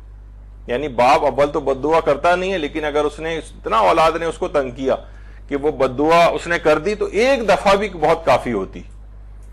ماں کیونکہ کمزور دل ہوتی ہے یا جلد غصے میں آ جاتی ہے، جذباتی زیادہ ہوتی ہے، تو ممکن ہے کہ وہ بد دعا اگر کرے اور وہ عموماً دل سے بھی نہیں کر رہی ہوتی تو پروردگار اس کو ٹال سکتا ہے. لیکن باپ اگر ایک دفعہ بھی کر دے تو اس سے ڈرنا چاہیے اس بات سے کہ باپ کو اتنا نہ کوئی نہ ستائے. تو بہرحال لیکن اگر کوئی بد دعا اس طرح سے کرتا رہتا ہے یا کوئی اس طرح سے، تو اللہ اس کو فقر و تنگ دستی کے حوالے کر دیتا ہے. تو ابھی جو آپ سن رہی تھی کسی کے لیے برا چاہنا یا اس قسم کی بد دعائیں کرنا، اس سے انسان کو چاہیے کہ اپنی زبان پر یہ چیزیں نہ لے کر آئے. اور یہاں تک کہ کہا گیا ہے کہ گناہ گار کی بد دعا بھی نقصان دہ. پیغمبر فرماتے ہیں مظلوم اگرچہ فاجر بھی کیوں نہ، اس کی بد دعا یقیناً مقبول ہوتی. کسی کو آپ نے ایسا ستایا کہ اس نے آپ کے لیے بد دعا کر دی، تو چاہے وہ گناہ گار و فاسق و فاجر ہی کیوں نہ صحیح، وہ پروردگار ہو سکتا ہے قبول کر لے آپ کے خلاف. تو انسان کو چاہیے کہ ان تمام چیزوں سے، ان اعمال سے اپنے آپ کو بچائے اور اپنی زبان پر اس قسم کی دعائیں بد دعائیں نہ لے کر آئے. اچھا، فرشتے بھی دعا اور بد دعا کرتے ہیں. پیغمبر فرماتے ہیں خدا کی طرف سے 2 فرشتے مقرر ہیں. ایک یہ دعا کرتا ہے کہ خدا والدین سے نیکی کرنے والے کو ہر شر اور آفت سے محفوظ فرمائے، اور دوسرا فرشتہ یہ دعا کرتا ہے یا اللہ والدین کی نافرمانی کرنے والے کو اپنے قہر و غضب سے ہلاک فرما. تو فرشتے بھی دعائیں کرتے ہیں اور فرشتے بھی بد دعائیں کرتے ہیں. تو فرشتے جس وجہ سے بد دعا کر رہے ہیں، والدین کی نافرمانی، والدین کو قہر و غضب سے، یعنی والدین کے اوپر جو روایات میں ملتی ہے نا یہ بات کہ خود اللہ کے رسول کی بھی بد دعا ہے کہ اے سلمان، اللہ کا عذاب ہو اس پر جو میری بیٹی فاطمہ پر ظلم کرے اور اس کے شوہر علی پر ظلم روا رکھے، اور اللہ کا عذاب ہو اس پر جو اس کے شیعوں اور اس کی ذریت پر ظلم کرے. تو ایسے افراد بھی غضب الہی کا شکار ہوتے ہیں اور مظلوم بھی ہے اس لحاظ سے.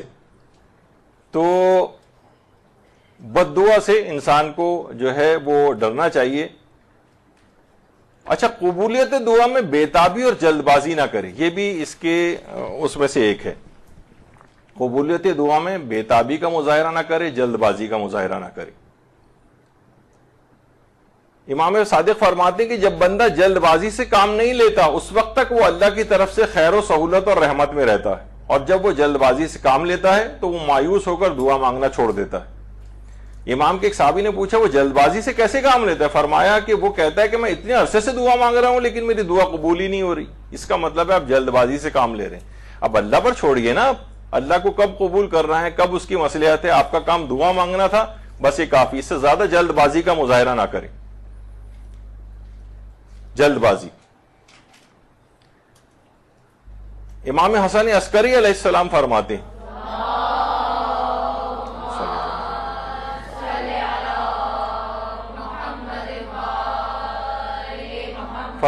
کہ اپنی حاجتوں کو قبل از وقت مانگنے میں جلدی نہ کرو. ایسا نہ ہو کہ تمہارا دل تنگ ہو جائے اور نا امیدی تمہیں ڈرانے لگے. میری تو کوئی دعا قبول ہی نہیں ہوتی. میں نے تو کتنے ہم مدرسہ جو ہے فیس بک پہ کچھ دعائیں وغیرہ لگاتا ہے تو لوگ فوراً نیچے شکایتی کلمات لکھنے لگتے ہیں، اتنے عرصے سے ہم پڑھ رہے ہیں ہماری تو کوئی دعائیں قبول نہیں ہوتی. مولانا شہریار عابدی صاحب قبلہ جب یہاں تشریف یہاں پہ کراچی میں رہائش پذیر تھے تو اس زمانے میں بھی وہ خود فرماتے ہیں کہ دفعہ آیت اللہ بہجت کے پاس گئے تھے اور یہ کہا تھا کہ دعاؤں کی قبولیت کے سلسلے میں ان سے کوئی شکایت کی تھی کہ قبول نہیں ہوتی. تو آیت اللہ بہجت نے کہا کہ کب ایسا ہوا ہے کہ تم نے 25 سال تک دعا مانگی ہو اور وہ دعا قبول نہ ہوئی ہو؟ وہ کہہ رہے ہیں میری تو خود ہی عمر اس وقت 25 سال سے کم کی تھی. تو وہ کہہ رہے ہیں 25، یعنی اتنی تاخیر بھی بعض اوقات ہو سکتی ہے کہ 25 سال تک انسان دعا مانگی. پھر وہ مصلحت کب، کیونکہ اللہ سے بہتر تو کوئی آپ کی مصلحت کو جاننے والا ہی نہیں کہ کب دعا آپ کی قبول کرنی چاہیے. کیونکہ یہ بھی ہم آگے چل کر جب ہم وہ بالکل آخری نشست ہوگی اس میں ہم تاخیر سے دعائیں کیوں قبول ہوتی ہیں، اس کی مصلحتیں کیا ہوتی ہیں، اس میں بھی یہ چیز آئے گی کہ انسان شکر ادا کرے گا. کاش کتنا ہی اب ہم چیزیں سوچتے ہیں کہ ہماری فلاں دعا اگر قبول ہو جاتی تو نہ معلوم میرے ساتھ، یعنی کتنا ہی اچھا ہوا کہ میری فلاں دعا قبول نہ ہوئی. کتنی دعائیں ہم سوچتے ہیں بیٹھ کے کہ پروردگار بہت ہی اچھا ہوا، اب ہم اس کا نتیجہ دیکھ رہے ہیں، اگر ایسا ہو جاتا تو ہم فلاں مثلا ہمارا دعا قبول ہو جاتی اور ہم امریکہ میں چلے جاتے اور وہاں ہمارے بچے بگڑ جاتے فلاں. یہ کتنی ایسی چیزیں ہو سکتی. تو وہ سوچتا ہے کہ کتنا ہی اچھا ہوا کہ ہماری دعا قبول نہیں ہوئی. تو جلد بازی نہ کریں. دعا کرنا ہمارا کام ہے، اس کو پائے تکمیل تک پہنچانا. اللہ اپنی مصلحت سے دیکھے گا کب پائے تکمیل تک پہنچانا. چیزیں ابھی تفصیل اس کے اندر اور بھی بہت ابھی آئے گی، ابھی انشاءاللہ اگلی ایک نشست، اور آپ اگر دعا کریں گے اور آپ کی دعا مستجاب ہوگی تو 3 پہ رک جائے گا یہ معاملہ، اور مجھ پہ اگر چھوڑیں گے تو کہیں چوتھے پہ نہ چلا جائے. تو بہرحال انشاءاللہ اگلی نشست تو امید یہی ہے کہ اس کو اختتام پذیر کریں گے اس درس کو، اور کسی نئے موضوع کو، کیونکہ اس کے بعد شعبان آ رہا ہے، پھر اس میں امام زمانہ علیہ السلام کے سلسلے میں گفتگو ہوگی ہماری، اور پھر استقبال رمضان شعبان کے اندر ہے، اس کے سلسلے میں پہلے سے نشستیں ہونی شروع ہو جائیں گی یہاں پر، تاکہ استقبال رمضان کے حوالے سے. تو یہاں پر گفتگو روکتے ہیں، انشاءاللہ اگلی نشست میں باقی ماندہ جو دعا کی قبولیت کی جو پوائنٹس ہیں وہ آپ کی خدمت میں عرض کریں گے. وصلی اللہ علی محمد وآلہ الطیبین الطاہرین.